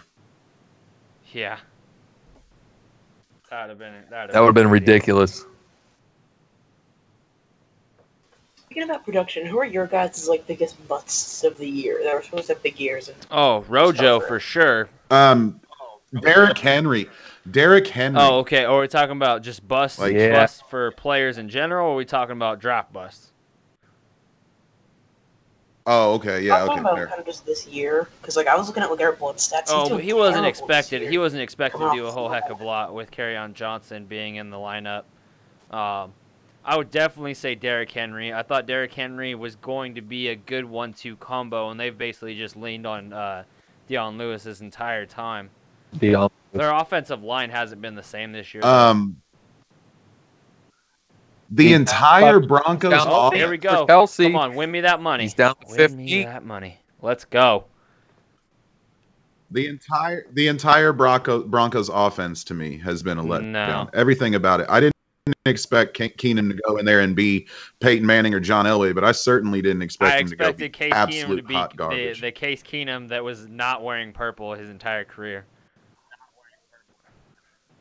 Well, even when he was a Ram, he wasn't as bad as he is, or He's as not inefficient Case even as he Keenum's is not this a year. terrible quarterback. He's no Mark Sanchez. Like, he's not going to turn the ball over 3 or 4 times. I mean, he's not god awful, but he's not that good either. It's just the truth. It's fair, but I still Sutton is low for me. DT before he got traded was low for me. I expected more out of Emmanuel Sanders. I expected more out of Royce Freeman. The only one who has surpassed my expectations is Philip Lindsay. Yeah, I'll say Royce Freeman. I was high on him coming into the year, and Philip Lindsay has made a mockery out of that draft A lot of us were pick. calling him this year's Kareem Hunt, and that just did not happen. Nope. We got a 6-yard scramble from Mahomes going out of bounds. Save the 27 seconds clock. to go. They are on second down. They're on what? The 8-yard line? Looks like it. 2nd and 4. KC hoping to tie this game up before they go into halftime, or take the lead, I should say. So speaking of busts, on a pure fantasy level, Le'Veon Bell has to be the worst fantasy draft pick of all time, ever. right? Oh, Biggest fantasy correct. bust ever. Get The rid of number the ball, 1 and number Mahomes. 2 pick in every league. Travis Travis Kelce, Kelce. touchdown. Let's go. Oh, come on. Come on. What a throw and a rollout. Throwing it to a spot to let him try to make a grab. Ooh, I don't know. You're allowed using the ground as long as you got control of it. But I don't know if his feet were down. I think his knees were down, though, wasn't He's they? in bounds. If they say that, The ball was not bobbling when it touched the ground. bounced a little bit.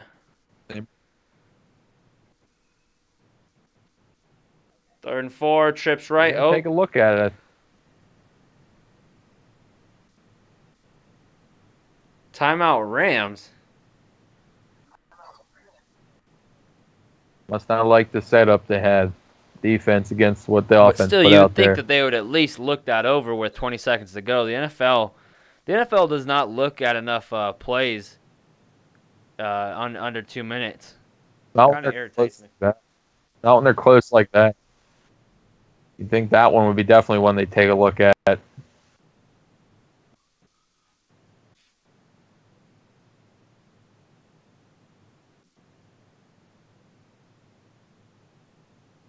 That was close. Close enough to at least garner a challenge.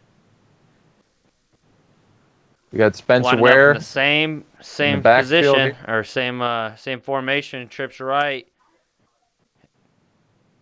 Tight end, Kelsey on the line of scrimmage. Got a good pass rush. Mahomes scrambling.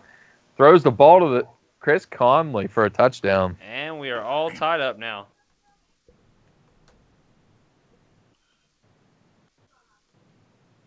Oh, where are you, Aqib Talib? Coming to an aircast near you. Jesus. Has he started back in practice yet, Rob? I don't think so. I haven't heard anything. I heard they're expected to have him by playoff time, and so they're taking every precaution necessary. I mean, Shields has been playing well in his absence. But Shields is a really good number 3. still, He's not the best number 1, number 2. yeah. No. That guy deserves a little bit of attention for comeback player after sitting out a year with concussion symptoms. Oh! Bucker missed the point after attempt. We are tied going into halftime here with only 13 seconds left. Jordan's. Guess I won't change that score. Guess I won't. Guess you won't either. 23 going into halftime. Maybe I jinxed it. It's the year of the kicker missing the point after. It's not going into half just yet, Jack. We get this return. I don't either. We don't have an electric returner. Pharaoh Cooper is just not. Sammy that Watkins on the other Hey, team. we all You should have heard me. You should have heard me earlier. I was talking about the Chiefs, Marcus Peters. I was a little off. Oh, wow. He was calling him out for the Chiefs cornerback playing defense. I'm like, wait a second. I think he's playing for the Rams now. Well, they're two different people. So.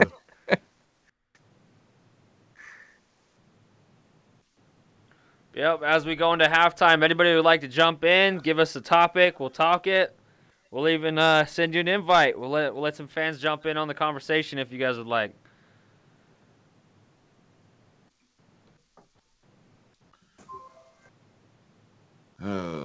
So what would be the more important loss if the Rams lost here? Would it be the Saints or the Chiefs? Which one looks worse? The Saints. Saints being that you're going to see him again. Yeah, I mean, see, I prefer to lose to a team though that we could see again. Like, I don't want to take some. I mean, I'll take notes from that New Orleans loss. We can learn some things from there. True, very true. I don't think the thing about losing to the Chiefs is what notes can you take from playing against the Chiefs? Like, don't let an elite tight end shred you. Don't let the fastest guy in the league run right by you. Don't let the best young arm in the league throw it by. Like, I mean, you can't play. Those are just elite level talents. Whereas like the Saints, they have a couple of elite level guys in Breeze, Kamara, and Thomas. And then you've got a plethora of those meaty guys who fill out a roster. You know what I mean? Like, you can take notes on that. The Chiefs are just ridiculous at every position. I mean, Cam Jordan's up there in my book, almost elite defensive lineman for the Saints, and Marshawn Lattimore. I'll give you. I really like Marshawn Lattimore. Yeah, but I don't know. And I'll give you Cam is close to that level. Yeah. He's close. He's right on the line. I'm not gonna call him elite, but he's been a very good player for a very long time on the interior defensive line. It just feels like you can game plan a little more for the Saints, is I guess what I'm saying. Whereas, like, I don't feel you can game plan necessarily for the Chiefs. You just kind of got to go out there and give it your best. Yeah, you hope that they're off in some way, or one of their guys might be out for some reason. Right. Yeah, a little hair slower than they normally are. Give you a step on them, but. Yeah, I think in terms of playoff seeding, you definitely the Saints' loss is worse. But I think in terms of just overall picture, the last loss is always going to be the worst loss.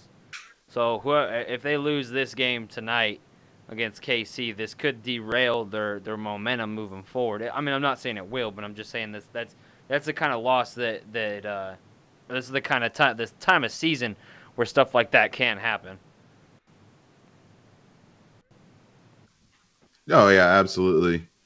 come in reeling off a loss like this, and then next team catches you slipping before you know it. Now you're down to 3 losses on the year. So yeah, definitely.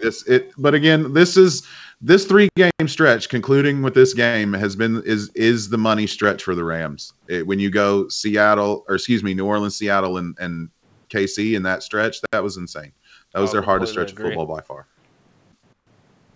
Yeah, definitely. That was murderer's row. Now, I mean, looking at the Saints schedule has now looked like it's a whole lot lighter. When a couple weeks ago we were talking about the Panthers were going to give them a run for their money.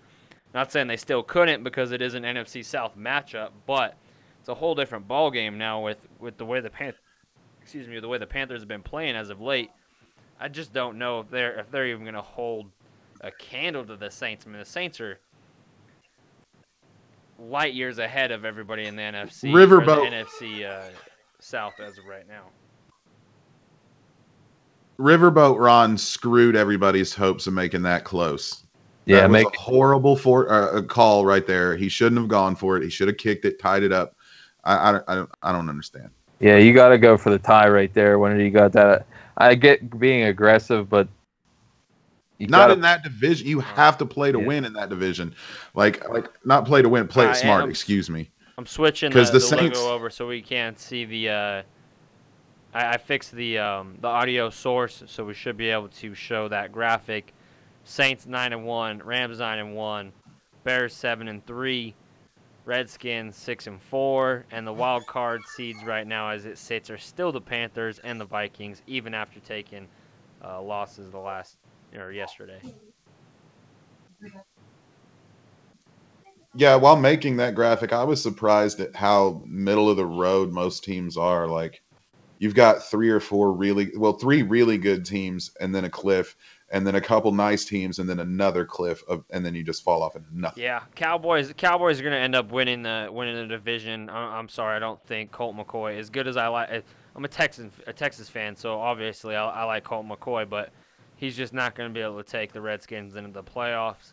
The Seahawks could still easily make a run for that final wild card spot. The Panthers could continue to fall off, but I think there's just still too much talent. They'll get it on track, but I just don't know if they're going to beat the Saints. Call me crazy, but I think that the NFC East winner isn't even in the hunt. I think the Giants win it. It's just crap, and Saquon and OBJ. They just give me those two guys. As it sits right now, if they win next week and the Cowboys beat the Redskins, they'll be only 2 games out of first place, and still have to play the Cowboys, I believe, at least once. Yeah, they have a legitimate shot if they can go on a roll to make life hard for everybody else in that division. As much as I want to talk trash on the Cowboys, they're looking good right now. The addition of Amari Cooper has helped open up the offense. Amari Cooper hasn't made a big impact on the stat sheet, but since he's got there, all of Dak's stats across the board on the stat sheet have gotten better. But I just, like you said, Saquon's a whole nother beast. And then OBJ, Eli Manning's playing well, but he's played well against some really bad teams. But still, he's on. If we stretch this out into a full season, as it sits right now, he's having career bests on almost across the board. So, plus, as at Feiner scores, Jason Feiner's own says, OBJ again, as he pointed out a million times this week, OBJ's a second half machine. Like, he just every year the second half is just dominant. Yeah, and I mean, let's see. Packers are still right there. I mean, I guess they could make a run into the playoffs, but their team is just they're done. I think the Packers are done. They're only a half game out. I think they're done. Or a game out. I think they're closer to a rebuild than they are winning the division. Got fired as of last week. He just hasn't got the notice. Yeah, because everyone keeps going back to the relax comment, but the locker room didn't feel like it felt now. So they're not playing together like they would have in years past, where you can say something like "relax" and we'll run the table. You just can't see that. In terms of total yards and total points, their defense is actually way better than they have been in years past. So it really makes, the Packers. That's their young DBs are studs. Jair Alexander those were are my two ridiculous. top That's cornerbacks in the draft this year, and they got both of them. I mean, Josh Jackson can't tackle Over- to save his life, but he can damn sure do everything else. You had them both Sorry, over Denzel Ward. Denzel? After the top 10. So sorry, I take that back. Denzel Ward was the clear-cut number one. I did the top 5 for that. It went Ward. I think I had Ward, Jackson, Jair, and then I can't think. I think Carlton Davis came in at my number 5, and that really hasn't panned out as well as I'd like. Let me see about that one. But we can move on over to the AFC matchup, or the AFC playoff race. As it sits right now, Chiefs still have a 1-game lead over, I guess a game and a half lead over the Steelers. They are 9-1. So even if they do lose this, they'll still be the 1 seed. Steelers are at 7-2-1. Patriots are at 7-3. Texans are at 7-3. We talked about this last week. Patriots are probably going to end up with that 2 seed at least, just for the simple fact they play the Steelers. The Steelers are... I don't know. When we did that math, that was prior to the Titans loss, wasn't it? Because it was down to the wire between the Patriots and Steelers. And you're looking at it now, that Titans loss is going to be huge. If Steelers can run the table, or even lose one more, I'm not as sold on New England anymore. I'm not sold either, Rob, that New England's going to finish with a better record than Houston. That Titans loss was, to me, bigger than that was a huge loss for me. I'd agree with you if they weren't going into the bye week, right? If they weren't in the bye week right now and had the chance to make an adjustment. But and I'll still give them the 3 wins, but I had them figured at 11, not 10, and I think 10 becomes that issue then, where that's that coin flip game now between the Steelers and the Patriots for the division, not the Patriots get in on the technicality because of their weak division. If that makes any sense? Now it's going to come down to a game. That game is going to be as important, as hyped as what the Rams-Chief game is right now, the Steelers-Patriots, because that's going to be the determining factor of home field advantage. Because I'm already chalking up a loss against the Saints for the Steelers whenever we play them. Those are the 2 toughest games down their stretch. And if we can come up with a win against the Patriots, I have a feeling we're going to be the 2 seed. But I'm not that. I wouldn't put a lot of confidence behind that. The Steelers really, they have to beat the Patriots for sure to be able to secure themselves that spot. They have to beat the Patriots and the Saints. So unless they can do that, and the Patriots are going to win out minus maybe the Steelers game. They play the Jets. They play the Vikings.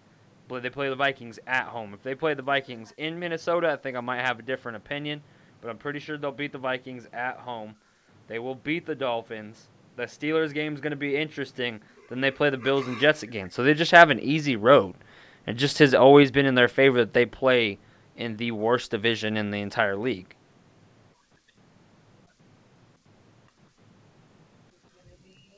I think the one under the radar team to kind of sneak up for that 6th seed is the Ravens. Ravens are currently sitting in the 6th seed. If they're the Colts are gonna be taking that 6th seed. That's my opinion. Ravens are sitting at 5-5. Bengals are sitting at 5-5. Colts at 5-5. Dolphins at 5-5. Titans at 5-5. Broncos at 4-6. So it is a wide open race in the AFC. Titans and Colts are going to be 1A, 1B to steal that 6th seed away. Chargers will get it together. That was a divisional loss. It happens. As much as we want to jump on them and say they are that same team that loses in critical moments, I still think the Chargers are extremely talented. And once Bosa gets back, it'll be a whole different story. But until then, they're going to lose to the top teams. If Bosa gets back, then maybe they can start beating some of these better upper echelon teams. But the Chargers are still in the hunt to beat the Chiefs and win the division out. I mean, there's still that many games to go. We don't know what's going to happen with the Chiefs tonight. If the Chiefs lose tonight, All the Chargers have to do is beat them, and then they end up taking the division. Yeah, it goes back to familiarity between, your divisional people. That could easily be done. When you see them twice a year, they can game plan a little bit more than the rest of the league. And going through your contenders right there, really only consider the Ravens and and the Colts. I'm not a big fan of the Bengals or the Dolphins either. I have no confidence in them, or the Titans. They've been just too inconsistent. And to me, it's either the Ravens or it's the Colts. I think it's the Colts hands down. The way that offensive line's playing, Andrew Luck not getting the shit beat out of them, having weapons, Marlon Mack's playing well, their defense is playing well. They could stop the run. Yeah. Darius Leonard, I think, is running away with a defensive rookie of the year. Definitely. The only thing now we got to keep an eye on is Ryan Kelly could maybe be out for a week or two with his knee injury. That equals 1, maybe 2 sacks, maybe. Maybe. Yeah, I know. Still gonna be there. I mean, even then, it's not like they run in between the tackles very often. That's crazy to think, though, just a few years ago, how he was running for his life. Now it's like he's not even getting sniffed. Yeah, I know. He was the most beat up. He was basically the reincarnation of David Carr, just getting destroyed behind a weak offensive line. The thing that I like to think about, because again, I'm Cody, my buddy, is a Colt fan. We all know Cody's a Colt guy. The thing I like to think of for him is, what if Andrew's still not 100? He didn't play for what, 2 years? Mm-hmm. Like, what if he's still not full? You know what I mean? That's just if scary. If he rattles off, if he wins out, then he's obviously going to be in the MVP race as well. Zerline looked like he might have hurt himself on the kickoff. It's just what we need. Major slippage coming off the kickoff. Especially with his groin injury he had earlier in the year. Let's hope he's all right. Yeah, since Santos is a buck now. Yeah, thank God. Didn't miss a kick all weekend. All right, back to it. 23-23. KC on the 28.5, 29-yard line. Quick corner pass to Conley. Broken tackle. Goes for about 18, 20. And Rams cornerback down. Hill. Oh. Not Troy good. Hill. That does not look good. That's either a cramp or Achilles. Yeah, This did not look good. Right now. It looked more than a cramp. Marcus Peters with an exchange with Andy Reid. I just want to talk about Booger McFarland's crooked ass pinky finger. Only one's worse is Brian Baldinger. He can literally point in 2 different directions, yo. Like, it's insane. Yeah, you gotta look up Brian Baldinger's hands whenever he's on NFL Network, just trying to talk. That one's like 90-degree angle out, and it's wiggling on camera. It just grosses you out. It might. Yeah. Looking at the hands. Go ahead. It might be just a cramp. The way he was walking was gingerly, but you don't walk on a torn Achilles. You're not putting any pressure on a torn Achilles. You just fall down. He immediately tried to get up too, so he might have thought, it's gonna pass. Hey, look at those chains. Talib. I wonder who he took those from. Hey, chains hang low. Can you wobble to and fro? Was that a Jibs reference? What?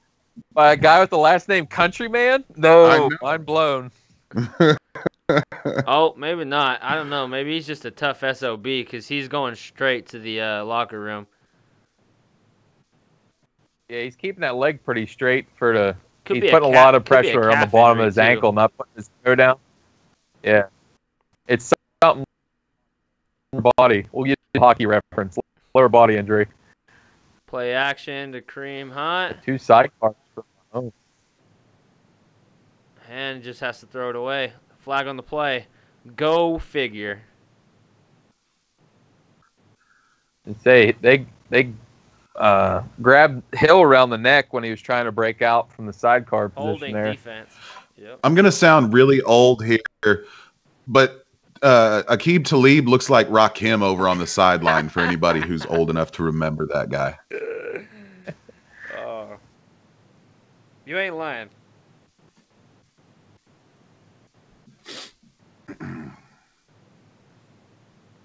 Once again, for those tuning in, this is Game Time Talk presented by Blitzalytics.com, where scouting meets analytics, and you meet the newest crop of off-the-field talent.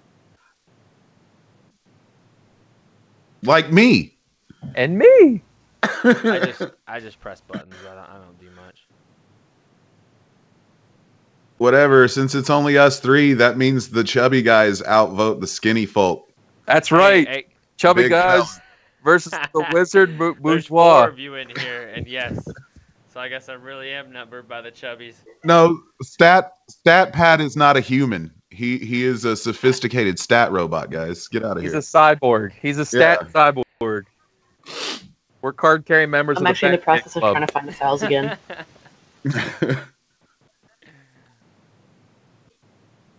Oh, Next week we should have commercials. Next week we should. I was trying to get them.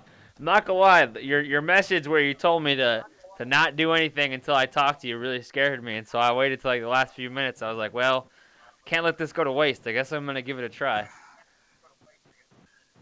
No, you're good. I have it all laid out so beautifully with commercial interludes and graphic changes. And a fumbling, Aaron stumbling. How many offensive line? And the Rams recover again. Patrick Mahomes with another fumble. Couldn't feel the pressure. Aaron Donald for you.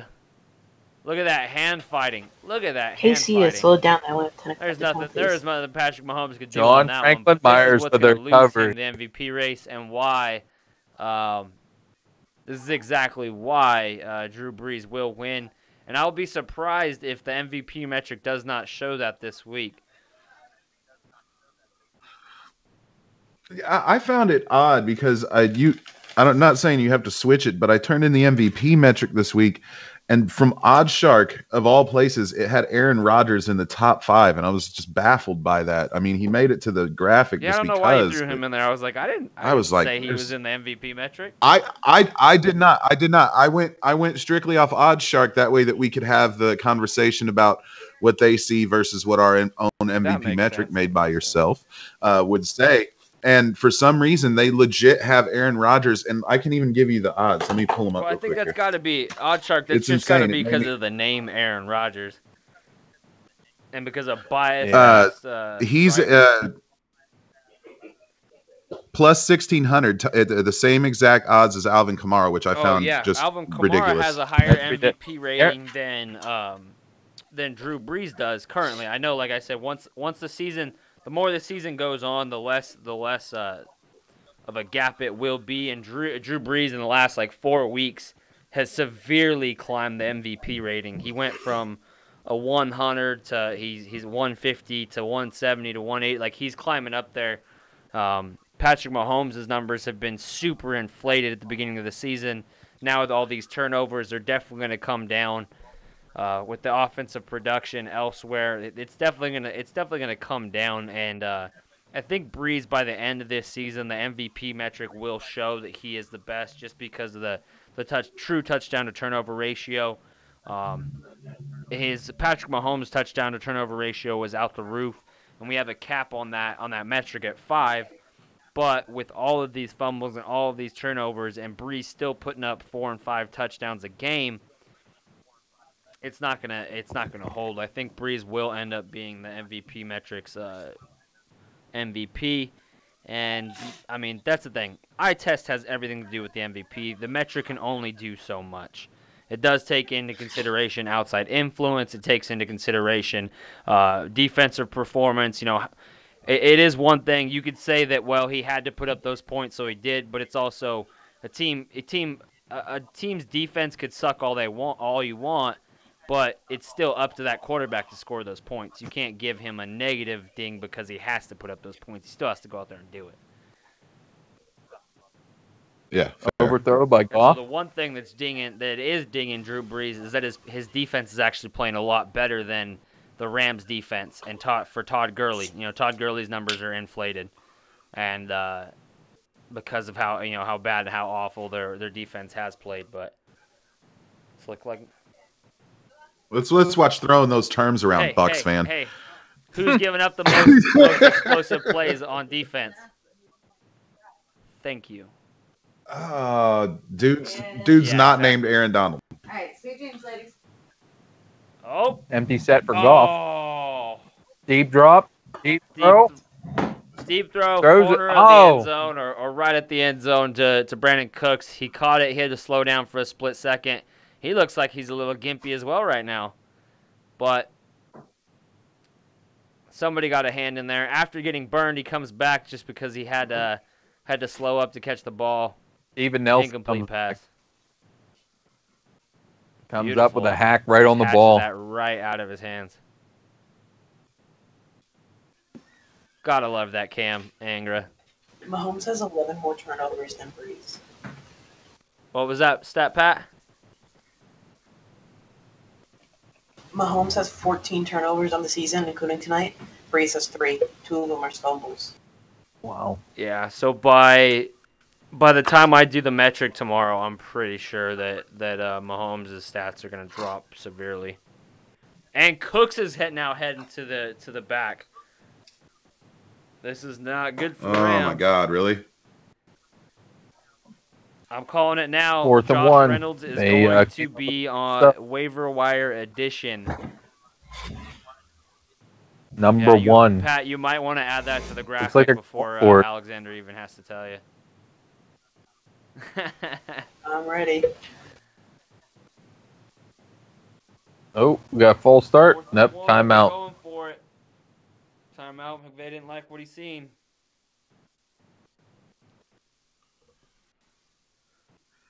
I'd trade a loss for health right now. Let's just pull it.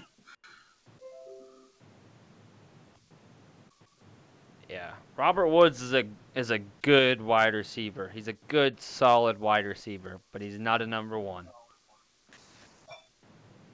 No, he's a great complimentary piece when you have a number 1 on your roster. What happened to Cooks exactly? Like, I mean, I saw him walking off, and he wasn't. When he got up, he kind of limped a little bit. He pulled his leg up kind of awkwardly. So something lower body. That'll happen when you run at like 20 miles an hour.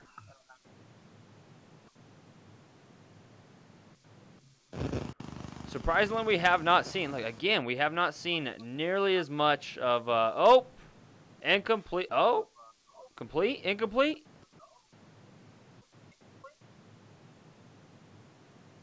They're calling it complete, but we got a flag on the play. I'm really surprised we have not seen more Todd Gurley in this game. 4th and 1, they do not hand the ball off to him. It's been they've used him as a decoy the entire game. Holding on defense. Is owned in 34% of leagues. What was that, Pat? He was only owned in 30-some% of leagues? 34%. Definitely your waiver wire addition this week. Oh. Man, you can't make it that obvious. He stretched... The DB stretched out the tight end's jersey about 2 feet from his shoulder pads. It was a blatant holding call.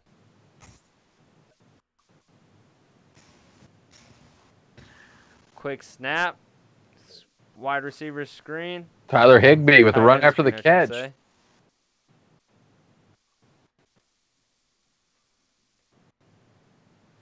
Looks like the Rams are now putting the pressure on. Going no huddle. Higbee's a nice tight end. He had some off-the-field issues, but he has some nice athleticism. I thought for sure this was going to be Everett's year, but I misforecasted that. Another play-action pass. Roll out boot to the right side. Pressure on Golf. Incomplete pass. Everett, I think, was a little bit more raw than what they thought when they took him from, I think it was South Alabama. Yeah, him and Njoku were basically considered the same player coming out, and that definitely hasn't been the case. But they're both receiving tight ends. I mean, they're just too big and too tall to be considered a tight end, and they're too skinny to be able to block. Nice snag. Kadero Hodge.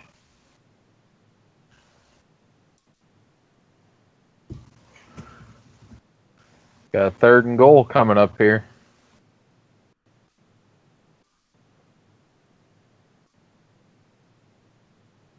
Good to see just some points, man. Just some points. Give me some points. Yep. Anything takes a lead at this point, but 7's a whole lot better than 3, and that's a false start. And they're not throwing the flag. Jared Goff running. Touchdown. That was a blatant false start. Yeah, Rob Havenstein was a step early off the snap there. Blatant.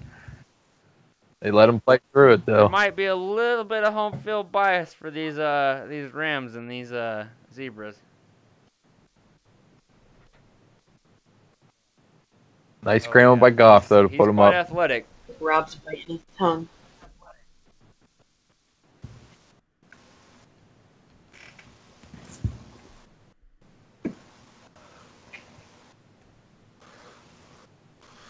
I guess when you have that kind of explosive get-off by D4, you want to jump a little early. Zerline's still healthy. Oh, barely squeaks it in. Not used to seeing this from Greg the Leg. He's a little shaky tonight. A little shaky. He's still dealing with a hammy injury? That last kickoff was ugly. Like I said, he went down pretty hard. He had misstepped on his plant foot.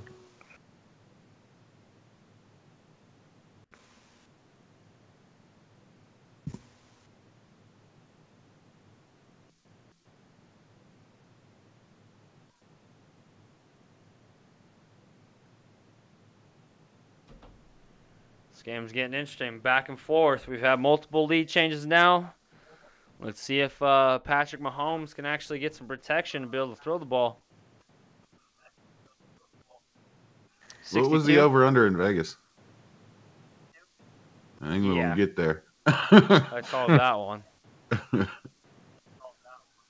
Said that on Facebook. Take the over. Please do.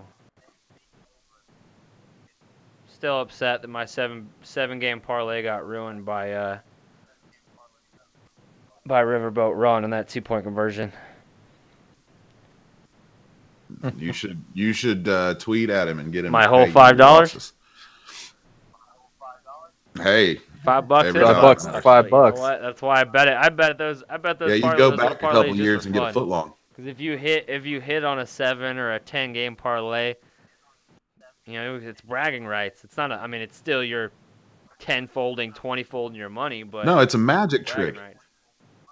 It's a magic trick, Jack. It turns a $5 footlong into a $20 steak. Like $20 steak. That was a $135 win. What kills me is on every one of my parlays I had the Panthers winning. So I lost $15 and would have won upwards of what was it, like $300 off of $15 worth of bets. But two of those bets, one or two of those bets, also had the Raiders losing. So, it is what it is.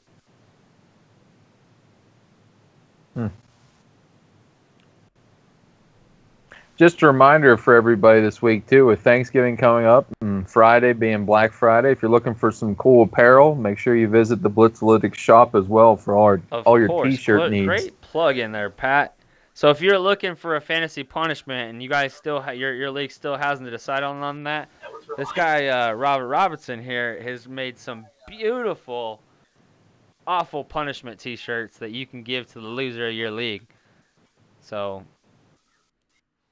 Yeah, the pink loser corn is fun, and I'm not sure if it's up yet, but the Mike Ditka naked riding a football will also be. Yeah, I think that one's up there. I want to say it is.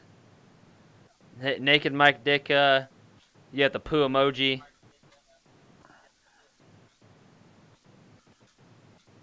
Can't go wrong. You can't go wrong with T-shirts. Yeah, you got to make sure you get that in while you can with being Black Friday. Everybody's going to be shopping. Make sure you check out Blitzalytics. Sure, golf with a nice finger roll for the TD celebration. You know what Trying I out did for the like? Lakers. See the Lakers? The LeBron put up 50 the other night. Huge. Yeah. Yes, sir. He broke AI's record for 50-point games. I'm a huge Laker hater, My man but ain't I've always I've liked LeBron because it had something to do with like me disliking the Lakers and disliking Kobe Bryant. So I'm super tied up. I don't even know how to feel about this. See, I'm tied up too for the opposite reason. See, Laker exactly. fan hated LeBron. Yeah, I'm the same with you, Jack. I was not a Kobe fan whatsoever. I respect the hell was out not of a fan of the I'll say that Lakers. much. I think he's a killer. Like I did, but I if did not LeBron like him though. But yeah, he is a killer. Instinct, he would be the greatest player of all time.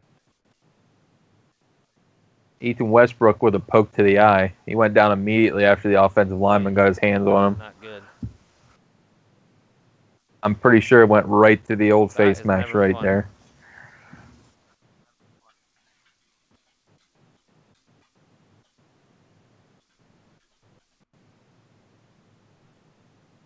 It was somewhere towards the head area. As soon as he got hit right off the line of scrimmage, he went down.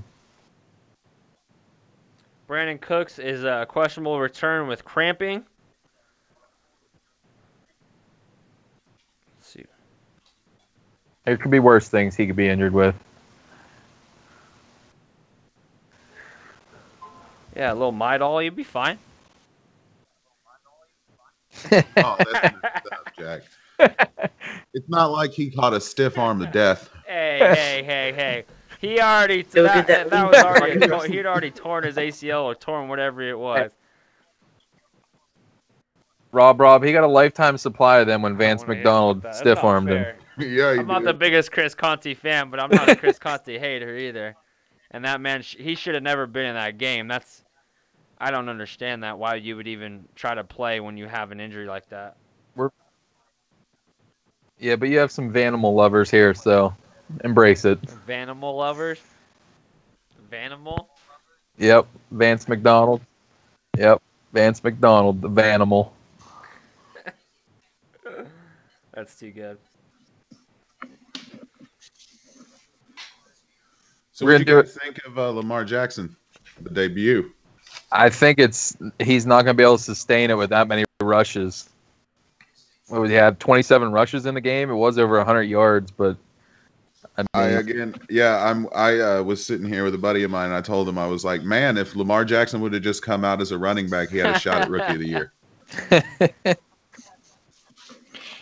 That one's actually good, Rob. Hey, Joe. I'm serious. He's at least the second best running back drafted this year. Better late than never. How you doing, sir? Hello, Jack. I'm doing well. Was busy with a lot of prior stuff ahead of time, and finally able to join in on one of these chats, and I'm happy to be here. It's understandable you had to cry about that Dallas loss a little longer. Shots fired. it happens to us, Joe. Honestly, I took my anger out on that with a nice round of golf. How are your pet dragons this evening? Silent as a mouse, and I'm loving it. So I might have to kick you off if they start squawking again. I'm just kidding.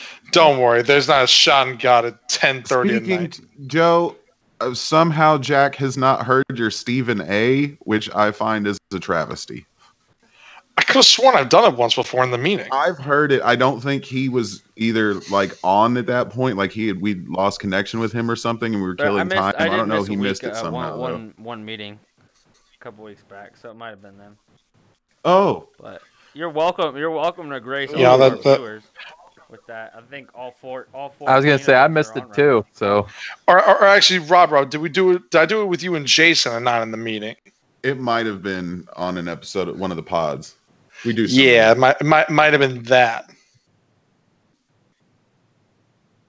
So the grossness of Mark Sanchez coming to play for the Redskins. Nobody wants to talk about that, huh? Man, I will tell you about that.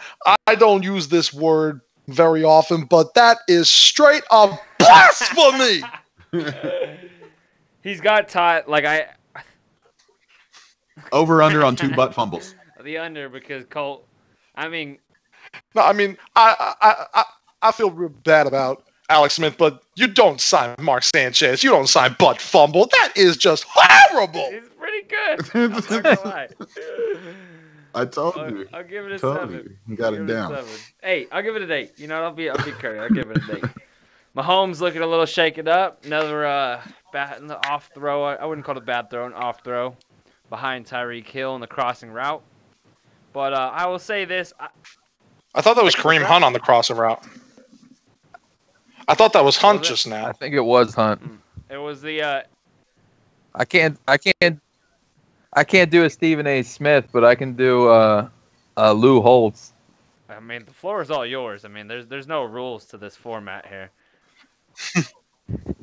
I just say Mark Sanchez. He does. Oh my God, Kelsey, Kelsey. there we go. Let's go. All the way down to the 5-yard line. Beautiful. Come on, Mahomes. No, I need some I need fancy points. point money. I have a weekly payout league. Weekly payout. I need that was a Robert push Woods off to and get a me a half, little though, bit I tell more, you and I what. can.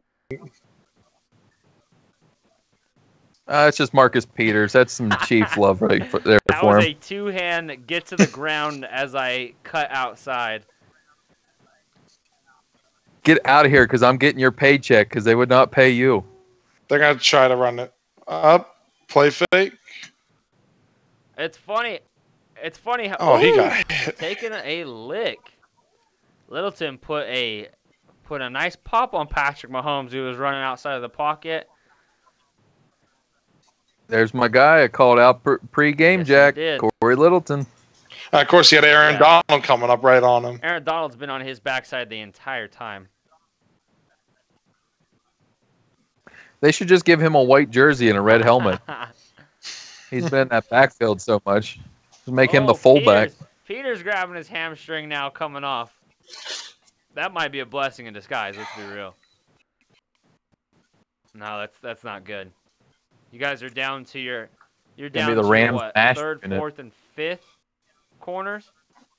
Third, fifth, and How many sixth, more I should say. Sam Shields guys are left? How many more retired guys can we go find to play cornerback? Where's Rod Hey, Woodson? Primetime Let's bring would him love to out. play in LA. Give me Darrell Revis. All right, there you go. Oh, okay, that's a good one. That's And not that's Kelsey. Touchdown. Let's go. All right. All I need. I'm not gonna say it. Never mind. Because I know what's gonna happen if I say it. What do you need, Butker I've to? already talked about it before. I had a nice solid lead on somebody in our major, what we call the major leagues. We have 2 different leagues, majors and minors. Shout out to everybody in the major leagues. Shout out to everybody in the minor leagues. But if whoever's the highest scorer in the week, on top of the overall winner gets like $1,000 or whatever it is. Each week you get a $75 or $100 payout. And so I had like an 18-point lead, but the guy that was second closest to me has. Oh yeah, I got this. So Todd Gurley has 3. I had an 18-point lead on him. Now it's 146 to 117. So unless Todd Gurley puts up 29 points with 7 minutes to go, I probably shouldn't say that. He's got to put up 29 points, but.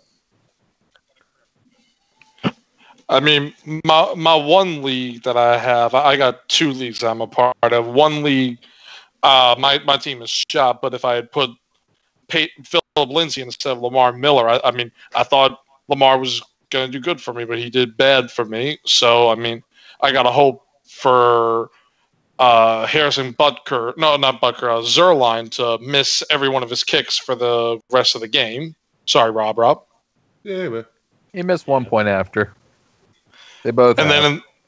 then the other league, I need Todd Gurley to stay like he is, and Robert Woods to get me 8 more points. I need 8 points from Patrick Mahomes yet, and I'm ahead of the guy. I was down like 30-some points coming in. I'm up 15. I got Kareem going against Patty and Tyreek. I also have to admit I am 1-3 in my 4 leagues this week. So, but at least I'm winning some money. I'll take that. That's Take right. that money, Win that money. and not make the playoffs in almost every one of mine. Not a fantasy guy. Not a fantasy guy. Speaking of money, speaking of money, Jack. Another shameless plug. Make sure if you're listening right now to jump on Blitzalytics and get into our Patreon account and sponsor you like the us. content? You want to hear more of it? Jump on our Patreon account. We're looking for donations of any kind. Appreciate it. And if you don't like it and want to pay us to be quiet, that's more expensive, but I'll take that too. Yeah, I'll mute myself for 10 $10 seconds. I'll mute myself if that's what you request. Don't forget to like and subscribe. If you like, it brings your fantasy squad good luck. If you are looking for fantasy rankings, waiver wire picks, stardom sit-ems, we got all that for fantasy coverage. We'll be starting our scout. We've officially started our scouting, but we'll be starting to release our scouting reports here very soon, along with a big board come December. And lots of AAF from Roy Countryman. I was going to say, Rob, that's what I was just going to plug. We're one of the few people out there who produce Alliance of American Football content. We have a big event coming up on the 27th for the quarterback protector pick draft. We are going to be live streaming, hopefully at night, with some scouting reports of all the quarterbacks. I was just going over some of them today. I'm about 30 quarterbacks in of like almost 45 that are available in the draft, so we'll be having in-depth reports on the quarterbacks as well as some of the skill position players on each team, as well as the head coaches and offensive coordinators.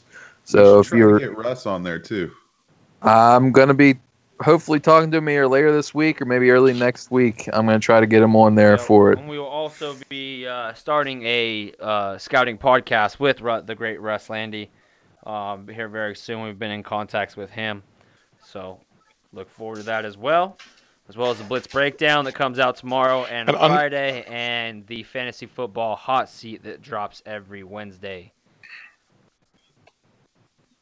That one's going to be interesting, having the unnecessary roughness penalty just now. We'll see how it goes.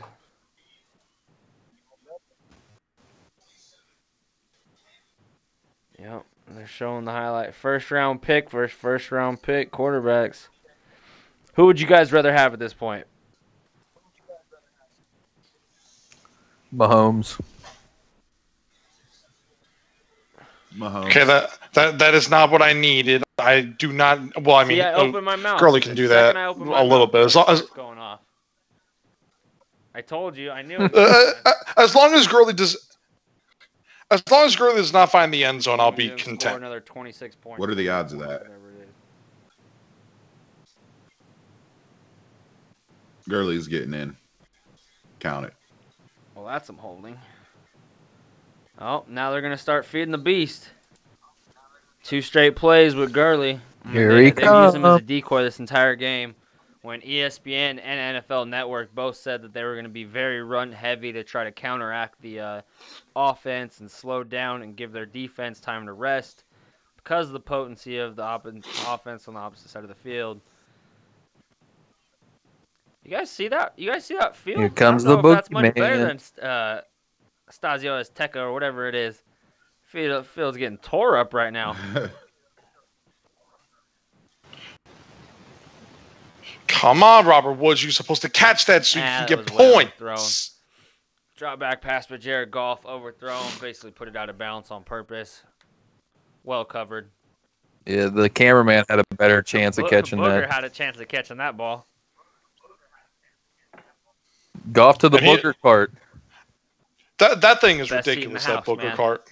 Tell me you don't want that job. It's the best scene. Tell me you don't want that job. Anybody here wants that job right there. Like, out of every job on that field, I want Booger job. That's why he has the plexiglass backboard, because all the beer cans that get rattled off of it in the middle of the day. Well, at first it was a solid background, and so fans were complaining and asking for refunds because he was continuously ruining their view of the game. Excellent open field tackle by Chris Jones. Yep, handoff to the left side. Todd Gurley eaten up by Jones in the backfield. Just swam right off of his lineman there, off the line of scrimmage. This is a make or break drive right here.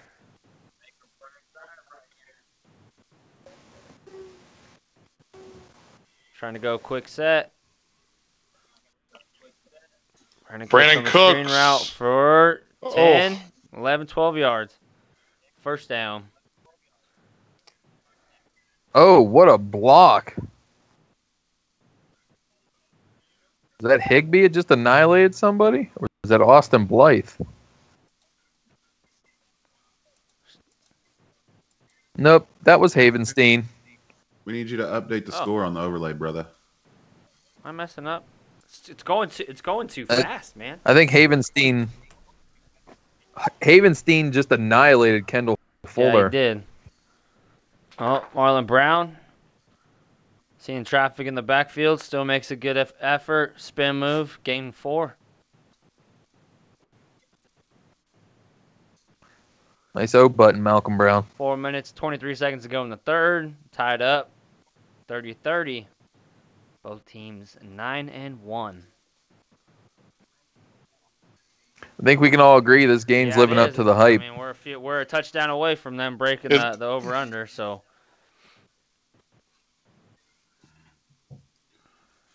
So who's going to be the better brothers in football, the Watts or the Boses? Watts. The Boses are injured. I mean, J.J. Watt's somewhat injury prone, but the Boses are very injury prone. That's my one knock with them. Oh, he got away from that one tackle, but if he would have gotten away from every one of those just now, Goff, that would have been really impressive. If my aunt had a dick, she'd be my uncle. Jared Goff, sacked. It's not true. 2018, fluid. You can be what you want to be. Well, if she wanted to be my uncle, she could be. I'm not discriminating, okay? I'm just saying. Ifs don't count in football is all I mean. So that's true. I mean, if ifs and buts were chicken and nuts, we'd all have a Merry Christmas. Hey, if ifs counted in football, Nate Peterman would be an All-Pro. All right, if ifs counted in football, the New England Patriots would have no Super Bowl McDermott titles. Needs to be fired for starting him, for having him on the roster for that long. Like, is it just me? Like, I think McDermott is a terrible coach. No. I still maintain that no matter what side of the Kaepernick argument you're on, he just needs to walk in the courtroom, say Nathan Peterman, and walk out. It's a joke. That I agree entirely. He is the ultimate example. And then Mark Sanchez too. That one's different though. I mean, that was actually has 3 coaches. He's played in the exact system. As much as I would love to, I hate Mark Sanchez, and I make fun of him so often. That one on a short notice, playing in 4 days, there's no way they would bring in any other quarterback than they've already. Mark Sanchez was the #1 on their board for that reason, that he could come in within a few days' notice and at least know the system. Kaepernick, on the other hand, you have to build a whole system around. Not to mention, when it comes to with Kaepernick, I think it was that it would have been like for the media, that would have been the perfect firestorm.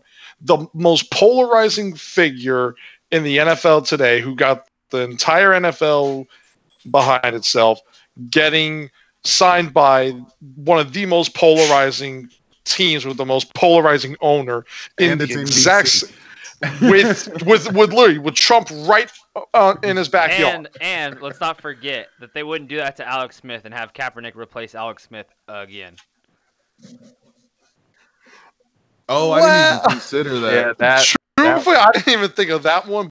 But that one's actually that's not only a good analogy, but that's also true. Cody brought it up in the Slack chat, the irony of had this happened before the trade deadline of the Washington Redskins going to get RG3 again. That wouldn't have happened. That would have been crazy. But there's no way. Like, RG3 would have been like, I retire. Sorry. I'm not playing for that shit franchise. I think he even said that he would retire before going back to DC. I think he actually said that once. There's a few franchises that I would want to play for, and DC's probably one. Oh, picked off. Get it in there. Get it in there, big guy. All Pick right. 6.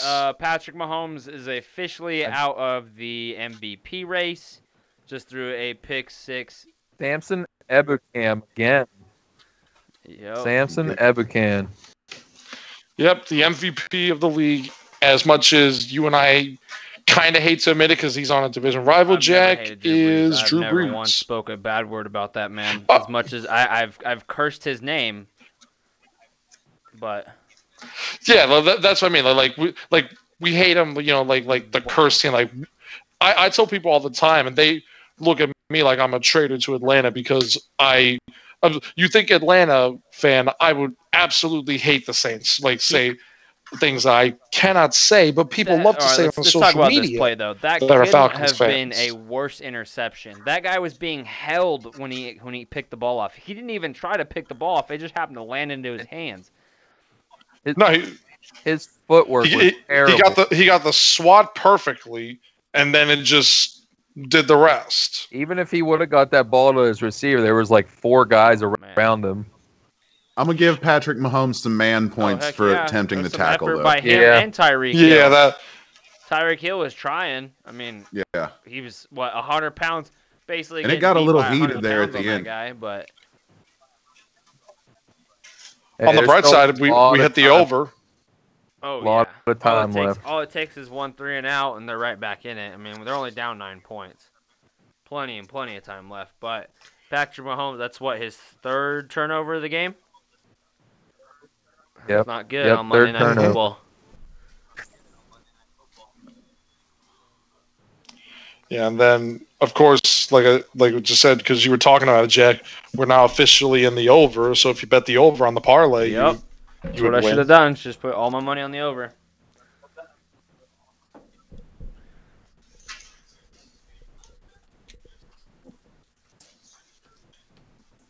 Mahomes was going for the strip upon further review.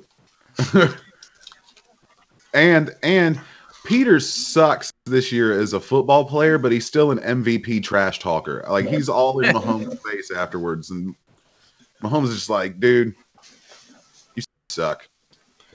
I suck at keeping up on this score. That's what I suck at. I love the guy on the bar scene there. It looked like he was on the truffle shuffle. Yeah. That was just classic. But hey, by the way, needs to make its way into the punishment list. Public truffle shuffling on the Twitter would be beautiful. I do like that. That would be interesting to say the least. I am glad that I'm not in any of your guys' fantasy leagues because I probably would have to do that. Oh, you will be, sir, and you will truffle shuffle. You'll like it. Yeah, is that going to be a late hit? Or is that going to be a legal block in the back? That was a targeting by Greg Zerline. We need to pick He's leaving the crown of the helmet. Somebody get that kicker off the field. We need to pick a movement and go hashtag truffle shuffle for change. Let's go. Truffle shuffle for first responders in CA. God. There you go. There we go. We started movement. Truffle shuffle. Walk in the back. For the first responders in California. Taking it back 15 from the spot of the foul. Spencer Ware, even though I know he's got a very limited role, he just doesn't look the same he did 2 years ago. Definitely not look the same. There was explosive. He was a nice little ad 2 years ago. Yeah. There was, and it's just gone now.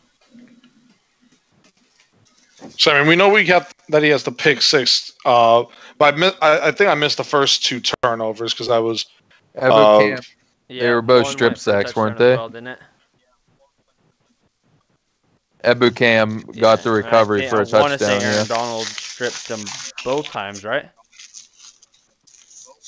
Yes, Jack, you're right. Well, looks like the defensive player of the year and the MVP race is shaping up with this game right here. Yeah, they're exposing Pat Mahomes right now. And the Rams defense, I mean, it's average, but it's not elite. Their I'll say their that secondary for is complete near honesty. the bottom of the league. Their front four. And that's a deflection. I think what you're seeing right now is the effects Oh, of they're the calling that injury. ooh, that's interesting. They're calling that What? a touchdown right now. Oh man, these I refs, don't these refs think got called that's in gonna so they stand. got paid off. These were all the refs. I don't think. Oh wow, that's all bad. That is a we're about to see right now. That Oh, that yeah, arm that's is a going forward. That's an incomplete blatant pass. forward pass. Yeah, that's no way that's a fumble. Unless they try to say that as he was coming with the forward pass, he hit the defender like just straight, Yeah, like had the ball come out yet? force or the Actually, depends if the ball'd come out yet. If the ball hasn't come out of his hands, then that's a fumble. Yeah, that one is questionable to say the least. For those that aren't watching the game, Patrick Mahomes drops back, throws, puts the arm in motion, and gets hit right as he's throwing it, or the ball gets hit out of his hands right as he's throwing it. So I mean, literally, the ball has to either leave his hand first. If it leaves his hand, it's a forward pass. If it hasn't left his hand, then that is a fumble. And Patrick Mahomes is bleeding from the face. I mean, if I'm looking on the Blitz chat right now, and our boys Jason and Alex, they're saying right now easy forward pass. So I mean, they're in agreement with us right now, which is smart. By the way, Rob, did you see the little post I tagged you in yesterday in the group chat? I don't know. Maybe. Our boy Curtis Samuel, he got in the end zone. I'm gonna go out on limb and say that's your boy. Yeah, I want to say Jason was the one that was very high on Curtis Samuel. Forward pass. Incomplete pass. Oh no, I was the one who was high on Curtis Samuel. I was high on Curtis Samuel. Jason was like, "You're an idiot for being high on Curtis Samuel." That's a Yeah, like that would have been that's so close. That's like a The referee 51 just 41 called it was a 49 forward call. pass. Because his arm is going forward, but the ball hasn't come out of his hands yet when it gets hit. That's a rough one, because if he's getting sacked, it's one thing, but when the ball's getting swatted out of his hands, What It's was the another. official call on the field? It was a forward pass. plays reverse as a forward pass, but that one's just super close. launching it. Oh, what are you doing? That was an easy pick. That was a Another bad throw by Patrick Mahomes. 4th and Joiners. 9. 3 and out. Joiner's got to come up and try to catch that ball. Get to it fast enough, so he just swatted it away. I mean, he was clearly in front of the wide receiver. Marcus Joyner, you got to take that sucker. This drive, you could definitely tell the he had along the Chiefs' offensive line with Mitch Morse missing at center and Dr. Laurent Duvernay-Tardif at right guard. You could definitely tell that's a weak spot, and Aaron Donald and Sue and everybody up front is exploiting that. I mean, I'm rewinding it real quick because I'm watching the play unfold after he gets up to it. When you look at it, he's got a receiver coming in on an in route, a deep in that's literally wide open if he gets it right over the linebacker.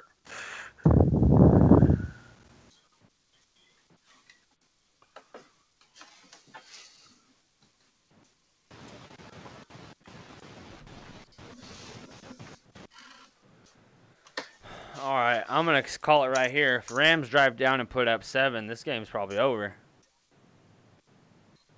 I'm not saying KC can't score fast, but the Rams can score fast too.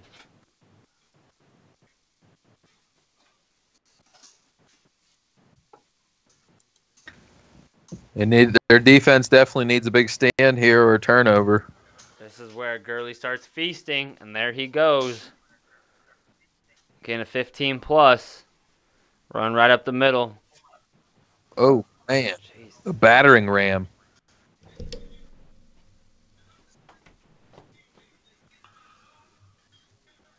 Every time I see Gurley running downhill, I think of, I'm the boogeyman. I'm coming to get you. Boy, did that guy not give you nightmares as a young kid growing up. But Jack, back on the whole thing with Curtis Samuel, like how I was very high on him, I can guarantee you that would have been a perfect time for Stephen A. Smith to be like, something is wrong with you. Oh. Throwback running flag back on the screen play. to Looks Gurley. like holding. I do a good Max Kellerman. I just say a bunch of stupid shit. Oh my God! When Max Kellerman was talking about the Mayweather-McGregor fight, that's when I lost all respect for him. 100% all respect. He's not gonna win a round. He won't hit him a single time.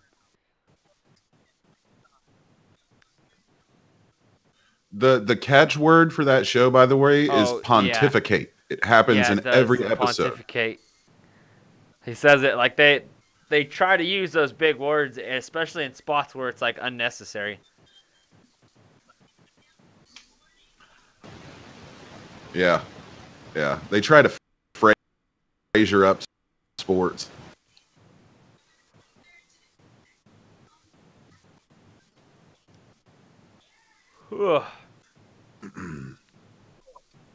I hate these late West Coast games. It's I'm the so same old. time every Monday. I don't know what you're talking about. I don't know. I don't watch Monday Night Football. You I guess.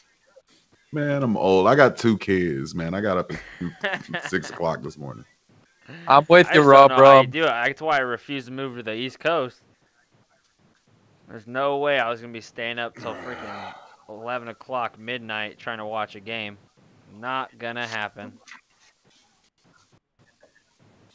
Well, and what's worse for me is no matter what, I'm going to be up. It's like Rams, my football team. Lakers are my basketball team. So, like, anytime I want to watch a game, I got to slot up till midnight. Yeah, it's funny you're in Missouri as a Rams fan playing the KC.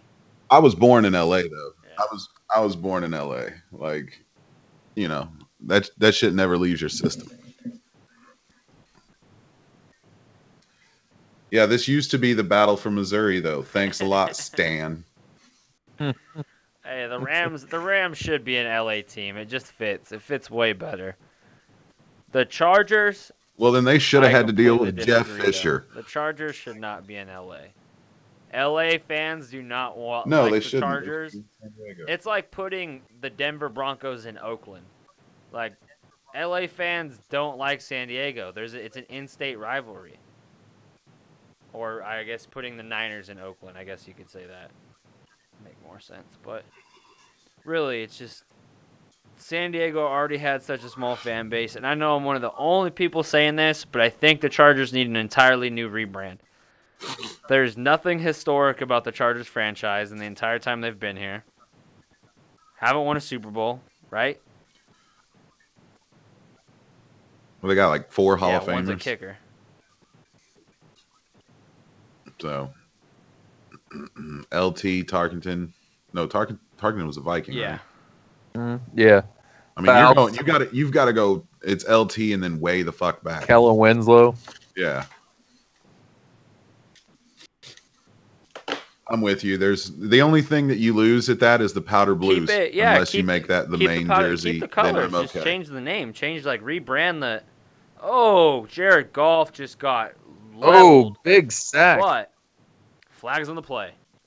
Why is it sacks now turned into positive It's offensive Sean Mannion plays? time? It's killing me. This is not the NFL. This is not football, ladies and gentlemen. You just got murdered, and you were supposed to get murdered. But because a helmet touched another helmet. It was called a holding. Chargers Hall of Famers are Bobby Beathard, LaDainian Tomlinson, lost it, Junior Seau, Fred Dean, Charlie Joyner, Kellen Winslow, Dan Fouts, Sid Gilliam, Ron Mix, and Lance Allworth. Fouts is who I was thinking of, and I can't believe I didn't shout out Seau. Seau was a beast, man. One of my favorite players for sure.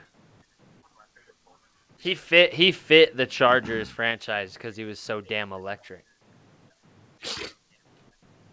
Pun included. And just looked like a California guy. Like, just through and through was California. You know what I mean? Like, he was great. Love for you to do that documentary you're talking about on him. Oh, I will. It'll be coming. I'm not sure when, because there's the Gators one was pretty time sensitive for the anniversary, but I'm definitely going to get that Junior Seau one in. You let me know you need any help on that one. For sure. We're coming up to an NFL Blitz old school game, 3rd down 30. Oh, so that was holding then? So that wasn't. Oh, okay. Yeah, it was a holding. Sorry to the fans for getting a little overexcited. Any super long play reminds me of Fred X, the Philly play. They handed off to Gurley. 30. Go figure. All right, this is time for KC to step it up. If Patrick Mahomes is the Patrick Mahomes we thought he was, which I really wish Ashton was in this chat right now, man, it would make it so much more entertaining. They were who they thought we were. Let him off the hook. Rest in peace, Dennis Green. Rest in peace. It's a shame. Such a good coach, and that's the only thing anybody's ever going to remember him for. Could be worse. It could be playoffs.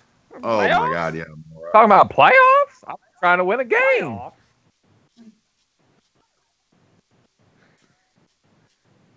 And you got Mike Singletary. Can't win with him. Can't win without him. And then they won with him. Without Singletary. Singletary built built a hell of a defense though with Patrick Willis, Navarro Bowman, and the rest of them. Justin Smith. Had he been a coach 10 years earlier, it would have been different. He came in at the transition into the current type of league we're in. Like, I think he's going to do really well in the AAF. Kyle Shanahan or a good offensive-minded coach, it would have been a different story. But again, I think it's going to translate great to the AAF. He's going to go down there and make a defensive juggernaut in Memphis. Definitely think so, Rob. As a defensive coach. And he picked an awesome offensive coordinator, like we're talking right now, for him to have down in Memphis, Hal Mumi or Mum, air raid type system. So he's buying into the spread offense, throwing the ball around type offense in the AAF. It'll be interesting to watch. Lorenzo Neal should definitely be in consideration. But if Mike Allstott isn't a Hall of Famer, then Lorenzo Neal can sit the fuck down. Sorry. Mike Allstott needs to be in the Hall of Fame. Mike Allstott's a beast. Yeah, Mike Allstott definitely deserves to be in the Hall of Fame. My two favorite players. Offense side of the ball, Mike Allstott. Defense side of the ball, Ronnie Lott. Speaking of Ronnie Lott, good stuff, Roy. Good stuff. Thank you, guys. Much appreciated. I enjoy writing for the Lott Impact Award. And you people out there would enjoy reading it. And believe me, I know this because Ronnie Lott tweeted out. So, I mean, he believes in it, too. If a Hall of Famer retweets us, we're doing something right. Did, Utah football. So, hopefully we can get retweets from both of them this week. And I think we're going to have another repeat performer this week. Just a spoiler alert for tomorrow. But what? 16, yeah, Josh Allen, the beast that plays at Kentucky. This will be his third time, won't it? Yes, it will be. I think third out of the last 6 weeks, right? I think he might have it sewed up for the year. They still got to vote, but that guy has a legitimate case. Him and Ben Burkervin, that dude with the flowing mane, he's an awesome linebacker. Yeah, but I mean, to win it 3 times and to put up the stats that Josh Allen has. Josh Allen. Did we talk about this last week, or was it a couple weeks ago on a podcast saying that he could possibly be a top 10 pick? I think it was just in one of the meetings. And I think for sure he's a top 10 pick now, but he has to go to a 3-4 defense. I seen a great comp for him today when I was reading a little bit around about him. Bruce Irvin. And That's almost a perfect comp for him because he could play 3-4 or 4-3 kind of a defense. That's a great comp for his skill set. There you go. If you're the Raiders, take Bosa 1 and then snatch that second first round pick. Go get him. Yeah, he's really came on since last year. Not saying he wasn't a good player last year, but he really excelled in his senior year at Kentucky. I like that. I mean, the Raiders have that's the thing. Is not a team. A lot of teams have a whole lot of options in the draft because it is so defensive heavy. If you're not grabbing a defensive or offensive lineman in the first round, you're grabbing a defensive player. So, I mean, I know it's too early to really say that. Like, there's definitely going to be a surgence of offensive weapons, but at this point, it is so defensive heavy. Like, there's 20 plus people on everybody's big board in the top first round. And no quarterbacks other than maybe outside of Herbert if he comes out, and Daniel Jones are right now in the discussion for first Big round. bomb by Patrick Mahomes to a wide open Tyreek bomb. Hill. Oh! Who fell? There wasn't even anybody in the camera. Oh, I know Cheetah he don't care. But I do. I want to know who blew that coverage. My God.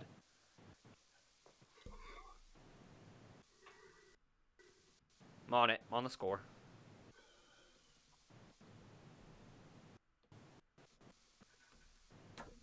It is now 40-36, and this game ain't. Oh my God.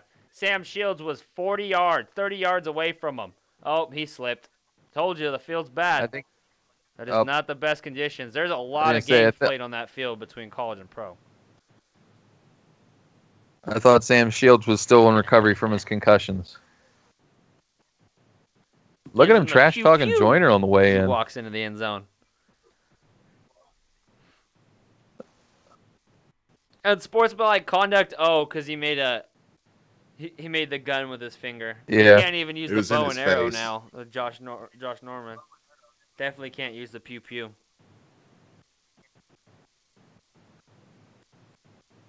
I'm now 1 point behind my nemesis in fantasy this week. Come on, Patrick Mahomes. You can do it. And right down the middle. It is now a 3-point game. Did you guys see that they actually released, I believe it was Nike or Reebok, the jerseys for Bobby Boucher? That's so awesome in the 20-year anniversary. Yeah. I know, right? I would like to get that one, have Adam Sandler sign it, and get that frame. Wouldn't that be like the coolest shit ever? You get one of them and a Shane Falco jersey. No, that remember the Titans. Nah, I'm gonna go Willie Beeman. Let's do it. We haven't done a top 5. Give me Willie Beeman. Top 5 football movies of all time. Longest Yard. Longest Yard, though. The new one. See, I'm not a big fan of the old one. I like the new one with Adam Sandler. Waterboy. Remember the Titans. Any given Sunday for sure. I love me some Jamie Foxx. Rudy. Man, Rudy. All right, I'm gonna write these down. Last 23. So we got Longest Yard. Rudy. Hey, I'm gonna throw one out there. Draft Day. That was a good one. With Kevin Costner. I love Draft Day. My wife loves watching Draft Day with me, which is always a 2 thumbs up.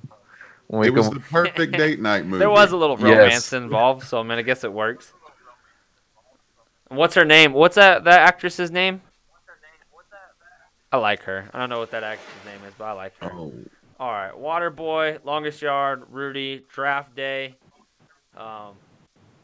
Any Given Sunday. Please, people, if we're missing something, hit the comment section. You're Let's talking hear it. about? Which was one with Mark? Was it Mark Wahlberg where he was the undrafted or the guy that walked off the street? Invincible. Oh yeah, Jennifer Garner. Yeah, it was Jennifer Garner. And I did not know this till I looked it up. Fucking Black Panther was in Draft Day, dude. Chadwick Boseman. Yes. Vontae's Mac. Yes. Let's see if we Yeah. And real life football player Terry Crews, Arian Foster again in there. So hey man, Alex Mack. yeah, there's some nice stuff going on. All right. Yeah. I'd be alright if they did a second one of them. Yeah, they can keep the P Diddy out of the next one though. Yeah, we can keep him out, but maybe go for another team that could use a rebuild. Let's figure this out right now. Where's the rankings go? We got Remember the Titans, Longest Yard, Rudy, Waterboy, Draft Day, Any Given Sunday, Invincible. I think Remember the Titans is number one because you can watch it no matter what. Tear It's up. family That's one of the friendly, only but movies still. that literally will make me fucking tear up almost every time I watch it. Yeah, Remember the Number Titans one, is definitely hands number down. one. Denzel, yeah, Denzel. Just Denzel. Hey, don't forget the replacements too on that list. Flacco. All right, what gets number 2? I'd have to say Longest Yard. Either that or Waterboy. I would go Any Given Sunday, but I like violence. All right. True. And there's something true about it with Lawrence Taylor doing coke. So. Oh, that's funny. Stat Pat, Joe, you guys still here? All right. Can you give us your number 2? Because I'm leaning towards Waterboy or Any Given Sunday. All right, number 2 I'll go is with Waterboy. Yeah, Waterboy was. I can't believe I had my thing muted this whole time. That's why you guys couldn't hear me. Yeah, I wonder I why the wondered whole how you chat got got quiet. Still more. Now I can hear your voice. Oh well, thanks guys. I feel the love You there. can talk. I'm giving you a compliment. All right. I know. Joe. I'm playing along. We need on-air Yeah, personalities, Joe. What's your go-to? All right, we got Remember the Titans. We got Waterboy. What's the next one? Is it Longest Yard? Is it Replacements? Any Given Sunday? Rudy? Invincible? Draft Day. I'm saying Any Given Sunday. My top 5. I mean, we got Remember Eyeball the on Titans, the and we got Eyeball. Waterboy at 2. My 3 through 5, I got The Longest Yard at 3. I got Invincible at 4, and then it's a tie at 5 for me between Draft Day and The Blind Side. Any Given Sunday has to be on the list. Eyeball on the field. LL Cool J's junk is in it, so your wife gets that to look at. And one of the greatest speeches ever. That gave you the inches speech. Yeah, we're talking about freaking Scarface is in the movie. He's the coach, man. Look at Scarface. How could you not be motivated by that? And if you're a 90s kid, you waited a long time to see Jesse Spano that way. Friday Night Lights. There's the little Giants. We missed a bunch of them. Varsity Blues. Friday Night Lights. Oh, Little Giants. Yeah, I like FNL. That was a great movie. Booby. Little Giants, Ed O'Neill, Went Rick down. I'm so Moranis. devastated. What kind of nickname is Booby? I mean, what kind of nickname is Bougie? But what kind of nickname is Booby? All right, damn you, Cody! You just made this just that much harder. Varsity Blues. I don't think Varsity Blues gets a mention, but Allie Larder wearing whipped cream gets a mention. all right. Oh my God, we got strip sack fumble and a touchdown. Oh my! By KC to take the lead. Oh my God! Who would have thought there Wow. would be this many defensive touchdowns in a game like this? Alan Bailey, I see ya. Let me see them big There's biceps. the fat man Spike. Oh, Jesus, look at those arms. I was gonna say, Justin that dude is Houston, yoked. Andrew Whitworth. I am upset. That's multiple big guys, and after Michael Thomas shouted out Joe Horn, none of these big guys know, could hit me right? with the icky shuffle. or the Tropical Shuffle. Man, I would love to see that happen just once. Don't they know the Give me a Truffle big- Shuffle for the give me a first big man responders in Spike. California? Not even a big man Spike. Nothing. I don't know. I think there's something to be said for the Marshawn. Just dude, give the ball back, that's my shake a hand. That's my Love it. all-time favorite. All-time favorite celebration is the Marshawn Lynch. Thank you, offensive lineman. Thank you. All the crotch. Right down the middle. Now 44. But woo, baby, this is a game now. Hey guys, here's a very interesting thing that our guy Alex, our beat writer, editor-in-chief Alexander Amir here on this, he is really excited for the Bears-Rams matchup to see how good their defense really is. I said that last night. Mark your calendars.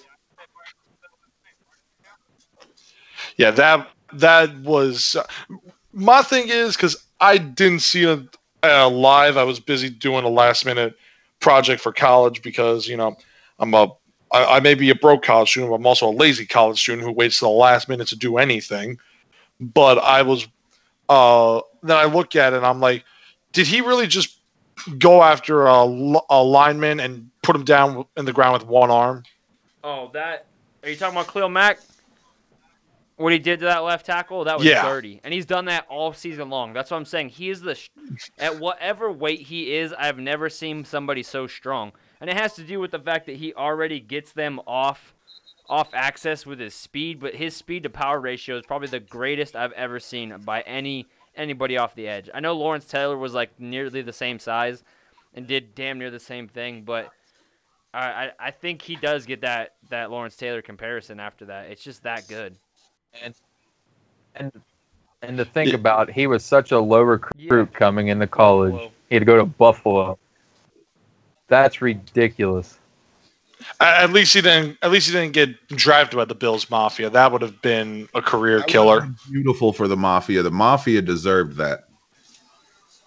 The Mafia got Nathan Peterman. Yeah, that's all I'm going to say. Deserves better than what they're getting. That fan base is awesome. They're crazy, but I will admit, I'll give you that, Rob. They do have some awesome tailgates. I'll say that.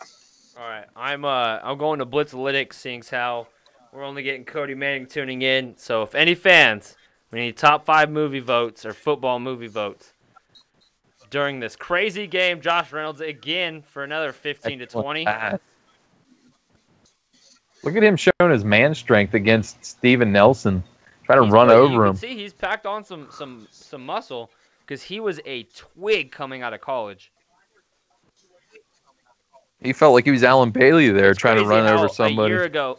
Oh, he's launching it. Robert Woods. Hey, Robert Woods. You're a few seconds ahead of us. You need to chill out. Oh, Did he come up with it? Okay, all right, I'm able to fast forward. I don't know why my TV does that. It seems like it gets lagged behind, and then I'm able to fast forward. Robert Woods catches a bomb down at the 6-yard line, 7-yard line. And 3 plays later, the Rams are already ready to score. Oh. Todd Gurley's going to get a touchdown. Misses Robert Woods on a out route. 2nd and goal. KC up 4. I know. Right here. You're inside the 10. Run the ball. Ooh, listen to Ashton here. He's posting in the Blitz group. Don't ever let me hear a Goff versus Mahomes discussion again.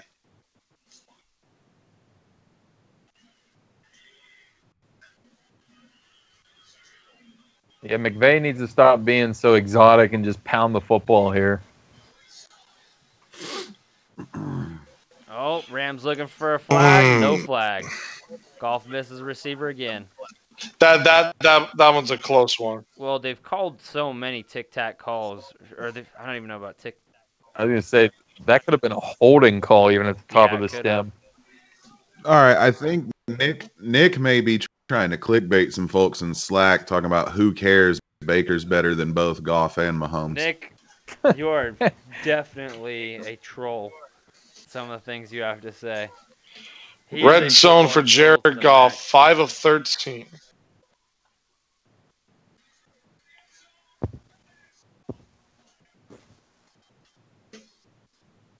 Comes D Ford. Oh, Gerald Everett for the touchdown. Nice. We have ourselves a game here, gentlemen, and this is a hell of a good one for Monday night. Over-under should have been closer to 100. That's what I've been saying all week. There's no way you should have put it at less than 90. I was shocked. Like, everybody on NFL Network and everybody on ESPN said, take the under, take the under. This is gonna be That's because in the 20s, low 30s. No. They were saying both teams were gonna run the ball to try to counteract the other one's offense. No. This would be an epic proportion if this was a Super Bowl matchup playing out like this. Thank God, just thank God we got this on Monday night.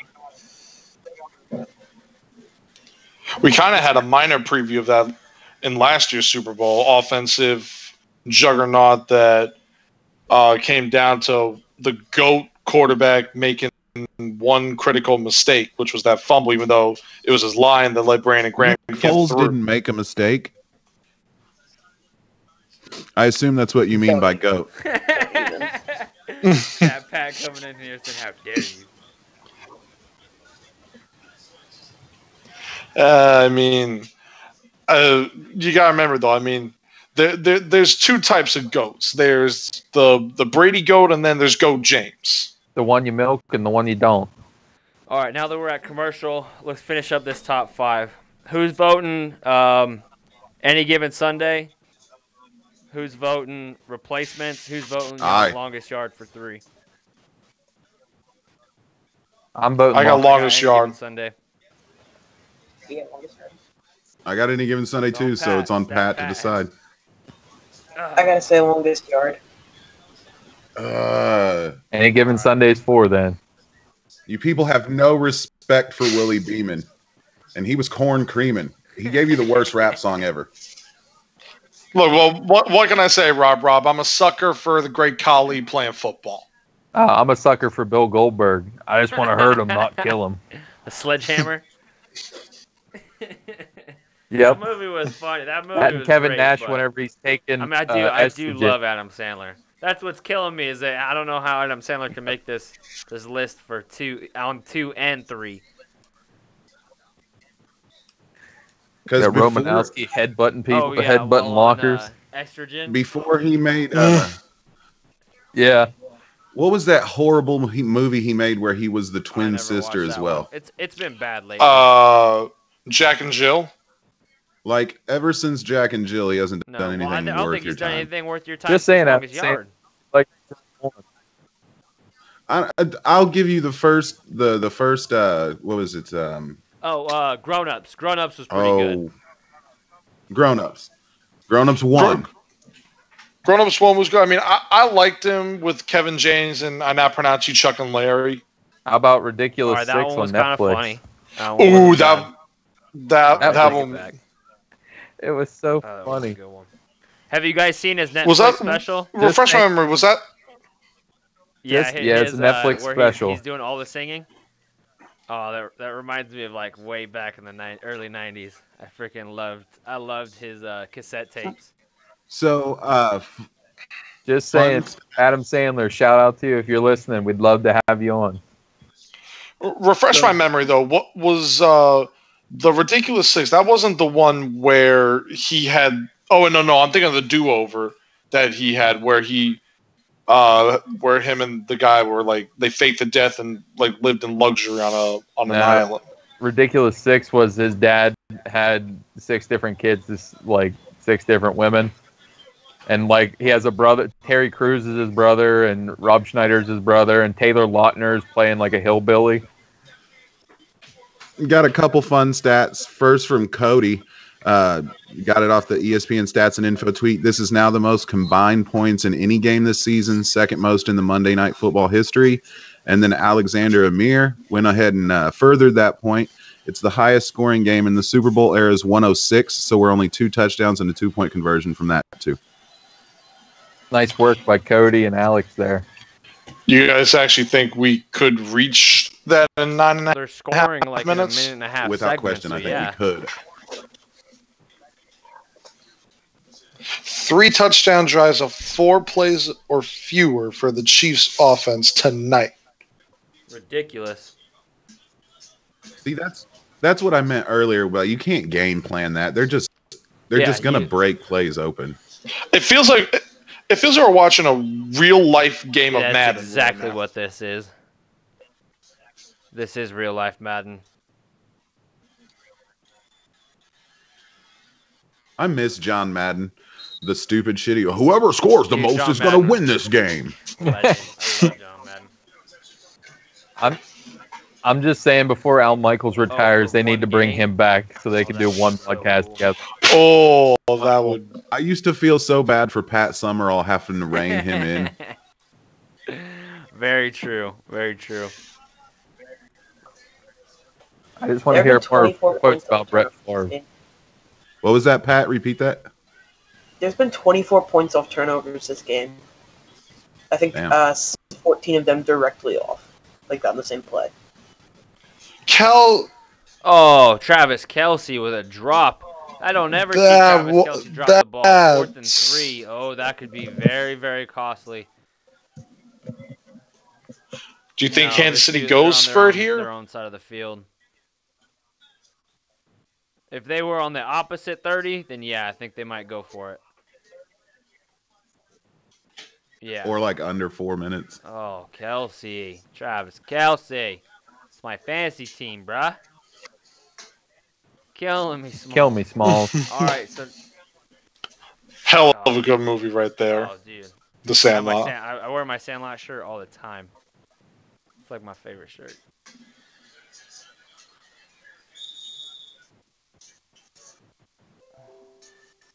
Can they call clipping on a fair catch? Because that was blatant clip me. All right, number 5. We've got Rudy. We've got the replacements. We've got Blindside, Friday Night Lights, Draft Day, Invincible. Yeah. Blindside was trash. sucked. Even the guy that it was about said it sucked. I like Draft Day for 5. We got 1 vote for Draft Day. I love Rudy. Rudy, Friday Night Lights. See, the thing about classics. I'm going Rudy. Rudy is like a classic. I would put my vote in for Draft Day. See, I like Rudy if we're talking just football, but you got to remember that Draft Day brings in the extra eyes because it also had the love story. How many football love stories are there, man? Jerry I Maguire? didn't even bring that one up. Oh. Because it's not really a football movie; it's an agent movie with football. Same thing could almost be said. That's a front office movie more than it is a football movie, but it's a football front office movie. I like Draft Day. I think I lean replacements, but we have too many comedies already on here as is. Man, I can't even get 2 words out, and the Rams have already ran 2 plays. Jared Goff pressured, throws it away. Shouldn't that be? Oh, I guess Reynolds was somewhat in the area. Yeah. Got Josh Reynolds there. 3rd and 10. KC putting the pressure on, trying to get the ball right back for their defense, for their offense. The thing is, they had that blitzing linebacker right there, and whoever was supposed to picked them up too late. It's coming down to the wire. 47-44. 7 minutes and 42 seconds to go. Gurley hasn't gotten in yet, has he? Nope. So That's... Oh, just shy. Just shy. Another wide receiver screen to Brandon Cooks. Looks like a gain of 9.5 yards. It's going to be 4th down. And McVay is not going to go for it. He is not happy about that spot either. He can be unhappy all he wants. It's 4th and short either way. He was down. Yep. Cody said this game isn't very Madden-like. He said it's more like NFL Blitz. Oh, Loved NFL Blitz when you caught on I love fire. drop kicking people. Drop kicking was the NBA best. jam of Yeah. football. Sorry. My wife says I'm screaming. I got that too. I have 2 sleeping kids, so I got to kind of keep it down a couple notches. Yeah, I do too. It's not my fault. They should put Rams games on earlier. We're like that guy that's on the commercial, Rob, that has to go out to his car and scream. Mm-hmm. That was a great commercial. Amen to that. That was a great commercial. Yes! I can't think of the quote, but You know what's Speak- gone That was a down good in one. quality? Speaking of the Texans, that was actually something that was put on ESPN with Overreaction Monday. They were like, the Texans will get a first-round bye. Do you see how big Oh Andy my Reid is God. compared Look to at, them other he's like 12 12-year-old? and the kid next to him is 12. He definitely should have been Andre the Giant compared to the rest That's of them. insane. He was Well, when you're definitely half- drinking some Yes, Badger he milk. was. No, he's half walrus, guys. Closing the animal. Nice. I got you. I know what you're talking about. See, I'm glad somebody got me, Boosh. All right. Patrick Mahomes with a second chance. 2nd and 6. 6:06 to go. Down 3. Trips left. Trips right. Oh, And he just takes the sack. didn't have anybody open. At least he had some sense of belief that, don't force all something bad. if it's not there. They only rush 4, and they leave in 7. Oh, I guess they delayed blitz, but still. You left 7 in to block. That was a coverage sack more than anything. All right, 3rd and 9. Game on the line. Warm up. The irony of this is it's going to come down to a damn kicker with all this offense. Most likely. Let's see. The Prush, he rolls out of the pocket to the right, looking for somebody. Doesn't slide. Gets it down. They're going for it. 4th and 2. Andy Reid's looking for his play. I don't think they're going to call Philly. I don't either. I mean, but on the bright side for the Chiefs, they might still have a shot for one more drive. I mean, they've got all 3 timeouts and the Maybe, 2-minute but, warning. I mean, how many times can you stop? Can you feel good about stopping the Rams offense? I mean, I'll give you If that. they don't stop them here, the Rams can basically walk. I mean, Oh, timeout. Wow. wow. Who called the timeout? The Rams did. And they had that play. They had that play read. I mean, Tyreek Hill could have broke it if he would have made a tackle miss, but. And the key development was that was their last time out. Yes, it was. Crucial play, but I mean, it looked like the defense would have had it. Let's go back. So that was just an end around. End around to Tyreek Hill, but they called the timeout right before the play started. And it looked like the Rams had people in position to stop them behind the line of scrimmage. Another trolling comment from Nick Fairball on the Blitz channel.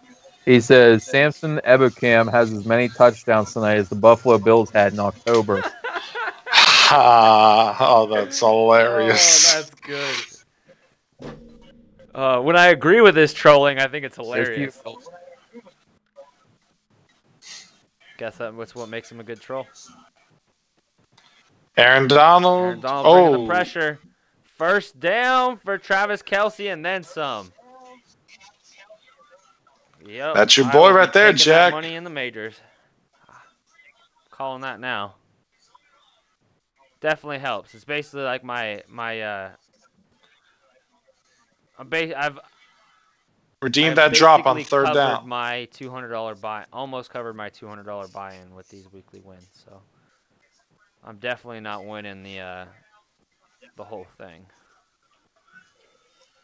Travis Kelce, 9 receptions, 119 yards, 75 yards after catch, and a touchdown on tonight. Hands down, the best tight end in the league, bar none.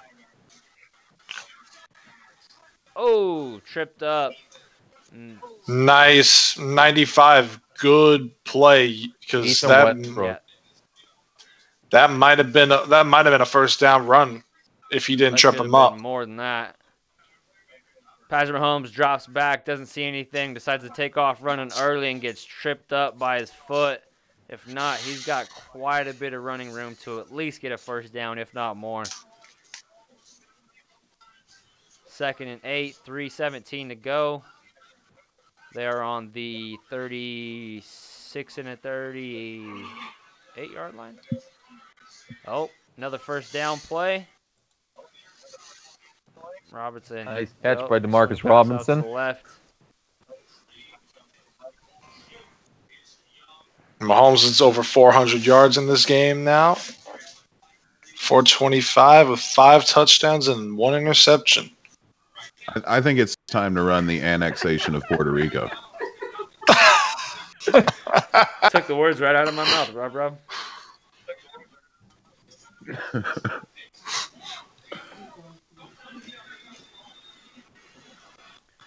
Let's see what happens. Kelsey in motion from left to right. And now trips right again. Same formation. Everybody goes out.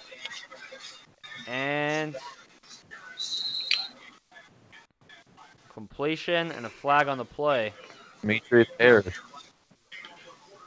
Is that going to be a holding, or are they going to try to say that he hit him in the head with the crown? I don't know. The ref's looking at one ref's looking at the other ref all crazy like. Let's see what's going on here. They're all Good to see Troy Hill's back out from the being injured earlier for the Rams. Just an X.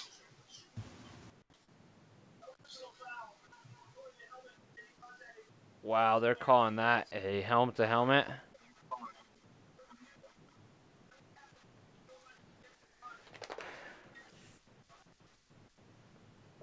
Some of the plays are the play calling. Penalty calling. For being an all-star unit, they wanted to be on TV a Oh, lot. wow. Trying to figure out how Take some 30. paint off. Oh. Didn't really look like, though, that he lowered That his should have been on helmet the to offensive initiate player, if contact with the anything. crown.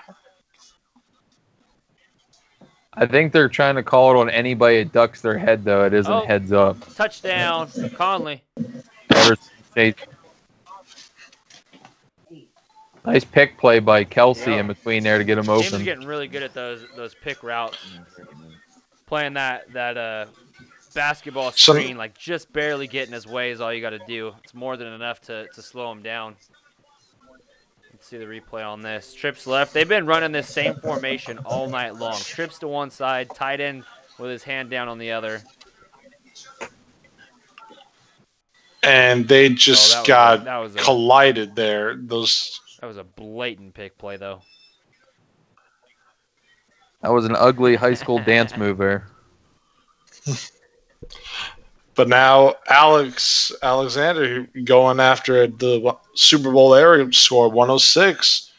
We get the Rams in the end zone now with a 2-point conversion. We got us a 106. And they got to score a touchdown now.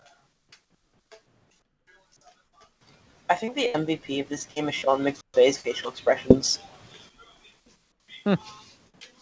That was a good one. He has looked a little confused and a little ticked off at times. But I will say big plays on the defense is what made this game. For the defense getting torched, they've showed up at times, and this is why we have a 51-47 game. And most in Monday Night Football history. The 773rd Monday night game in NFL history. And 98 points is the record now. Shout out to Cody Manning. He just put out Mahomes' 6 pass TDs for the most in Monday Night Football history.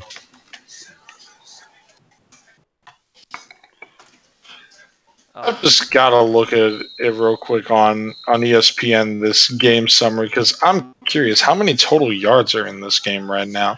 15 million. It feels that way.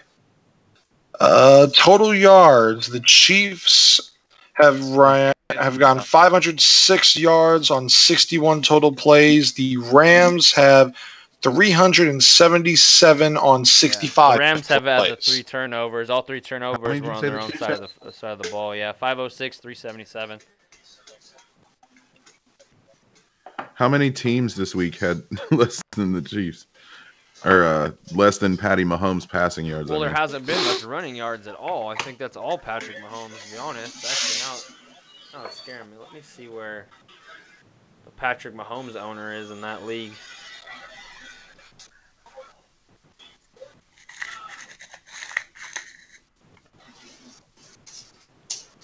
What was that? Jared Goff with a call of his own self.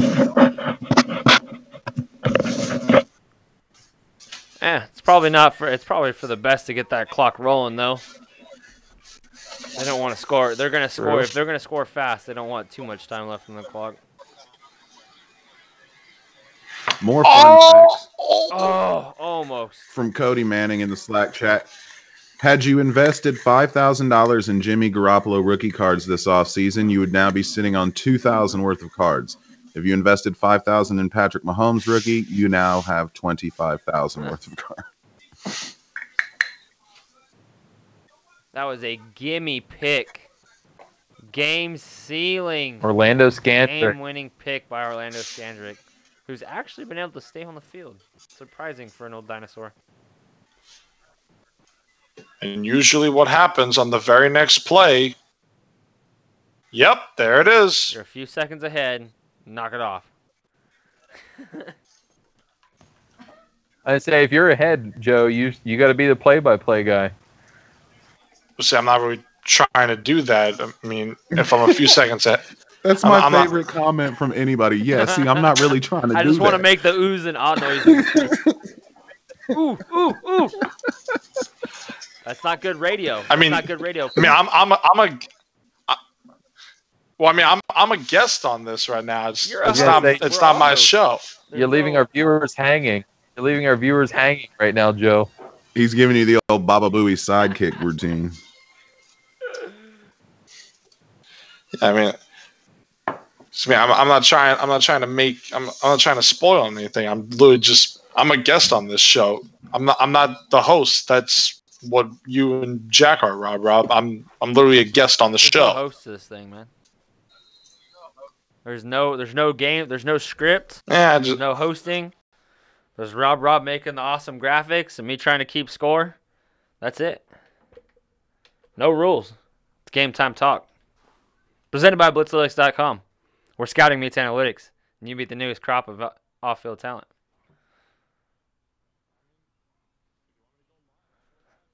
Oh, we are live.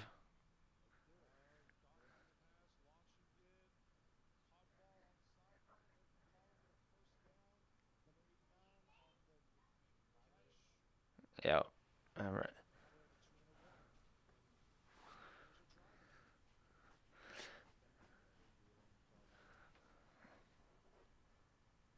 Definitely. That was a clutch catch right there. 51-47. Minute 56 to play. And apparently we have decided that the order for football movies is 1, Remember the Titans, 2, Waterboy, 3, The Youngest Yard, 4, Any Given Sunday, and 5, Draft Day. I feel like we're going to get talked. This is it's going to get ripped apart.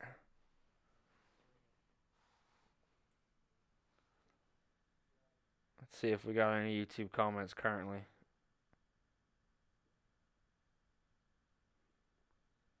It's all Cody Talks NFL.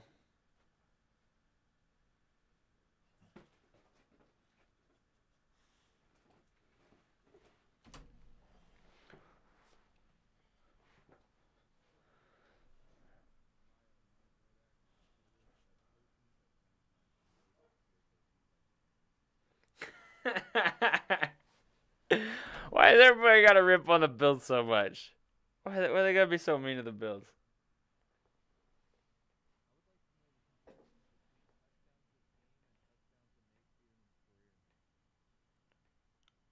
Nate Peterman has more touchdowns to the other team than he has to his own. That's a fun fact for you.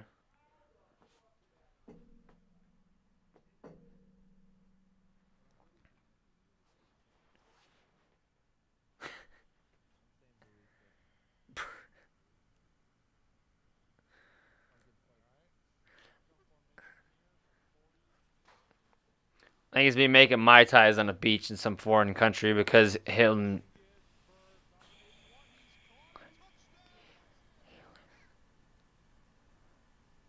Oh, man.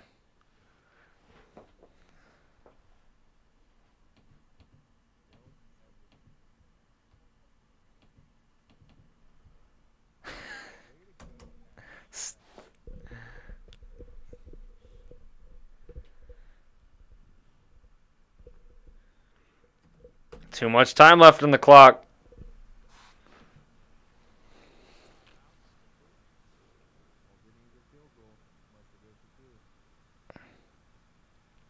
Oh, they gotta take the points here. They can't try to go for 2.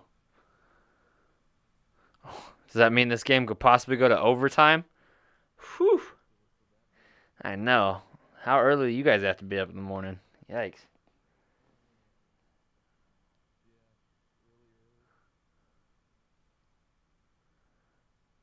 Greg the leg. What's he got? Right down the center. Slightly to the right.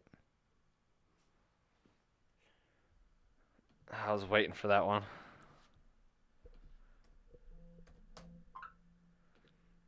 This is a family-friendly show, damn it. Oh, man. All right. Where's your guys' money at right now?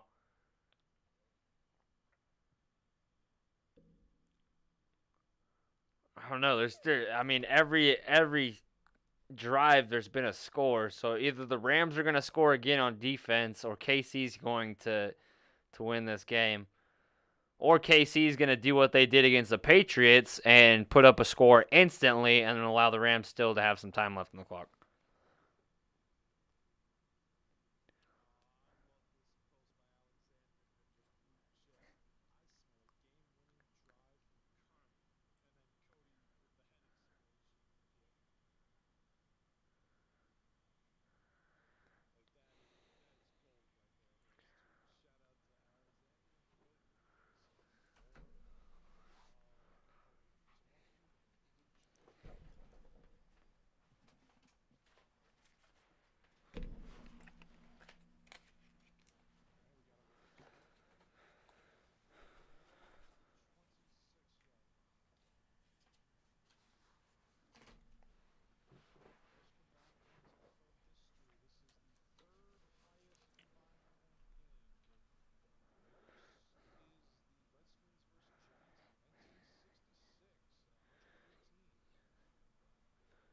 They barely even threw the ball back then.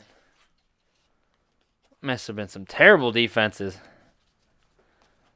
Patrick Mahomes, 30 for 38, 438 yards, 6 touchdowns, 1 interception. Okay, maybe I take back all that stuff I said about the MVP metric. And yeah, 2 fumbles, but still that's still a 2-to-1 touchdown to turn over true. Oh.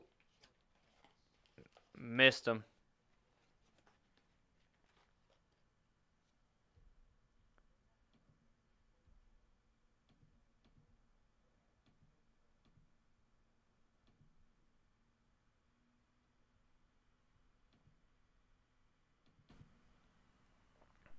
No.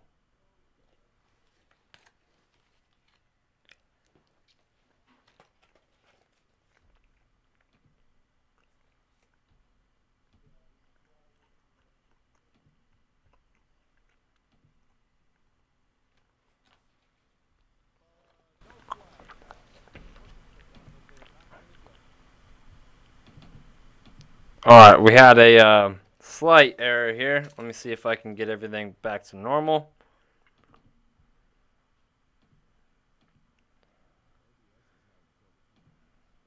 That's what it is.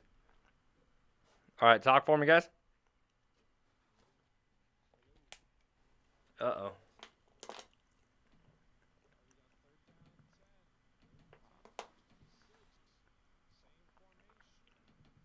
They're not hearing you right now.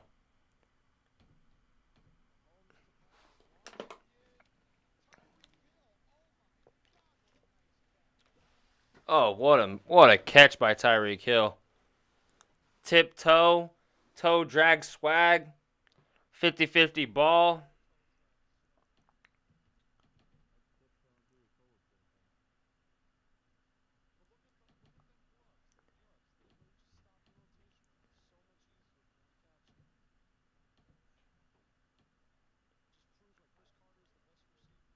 And wise in NFL history. I don't know if I could say it over Fitzgerald. Mahomes, play action. He got hit and picked off. Oh, that's the ball game. Oh, 3 Ingram. timeouts still, I guess. Technically not, but... Ingram came up on the right side and hit Mahomes as he was ready to launch that. And there's the defensive player of the game, Samson Ebukam. Man, what a game. So close down to the wire. And after Ebukam, he's gone Travis Kelce all game long. Now Peters has something to brag about. I told you. Told you I felt that. If I'm Mahomes there, Who was Mahomes even throwing to on that play? That to me was bad. Honestly, if I'm Mahomes there, I might have taken the sack. Might have. Off. I mean, there was nobody open right there. He was trying to make a play, but he didn't see that. He didn't see that guy coming. But still. All right. Oh, we got a penalty here for false start. False start. It's not going to help, but ain't going to do a whole hell of a lot. One first down in this game is for sure over. If not, KC could still get the ball back with just under a minute to go. They could pull what the Ravens did last year if it comes to fourth down. Not last year, a couple years ago. Or they just hold, and the punter just holds on to it and takes the safety. They're not that far back, though. 30, I guess they probably could, but that still wouldn't be the smartest route because then all they have to do is play action. Robert Woods slides down inbound. Smart play. Have to waste timeout. That was forward progress sliding out of bounds. That should be, I guess, giving yourself up. How do you guys think that should be called? He slid forward out of bounds. George in fantasy is posting in the group chat that Tyreek Hill catch cost him to lose fantasy by half a point. Ouch. Dagger through the heart.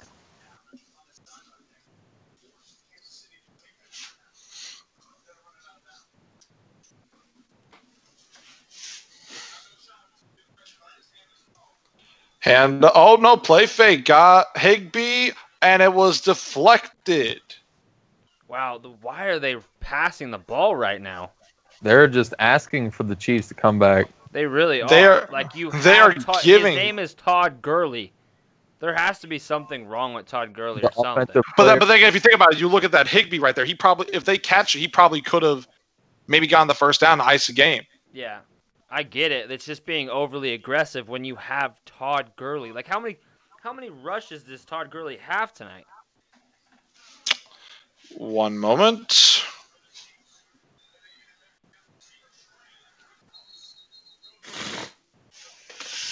"12 attempts for 55 yards. 12.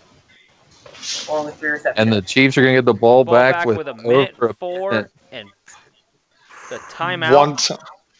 So that means he'll get man. that means it'll be like roughly like 57, maybe 56 seconds. And a timeout. That's a gaffe by McVay. Yeah, that might have just cost McVay Coach of the Year right there. If You got to run the ball at least once. Win or lose, McVay probably doesn't win Coach of the Year because of that call right there. I said Coach of the Year was going to be whoever wins the NFC South, and What? That's your bias showing. No, You need to button that up. Okay, yeah, a little bit, because I still maintain our division is the best in football.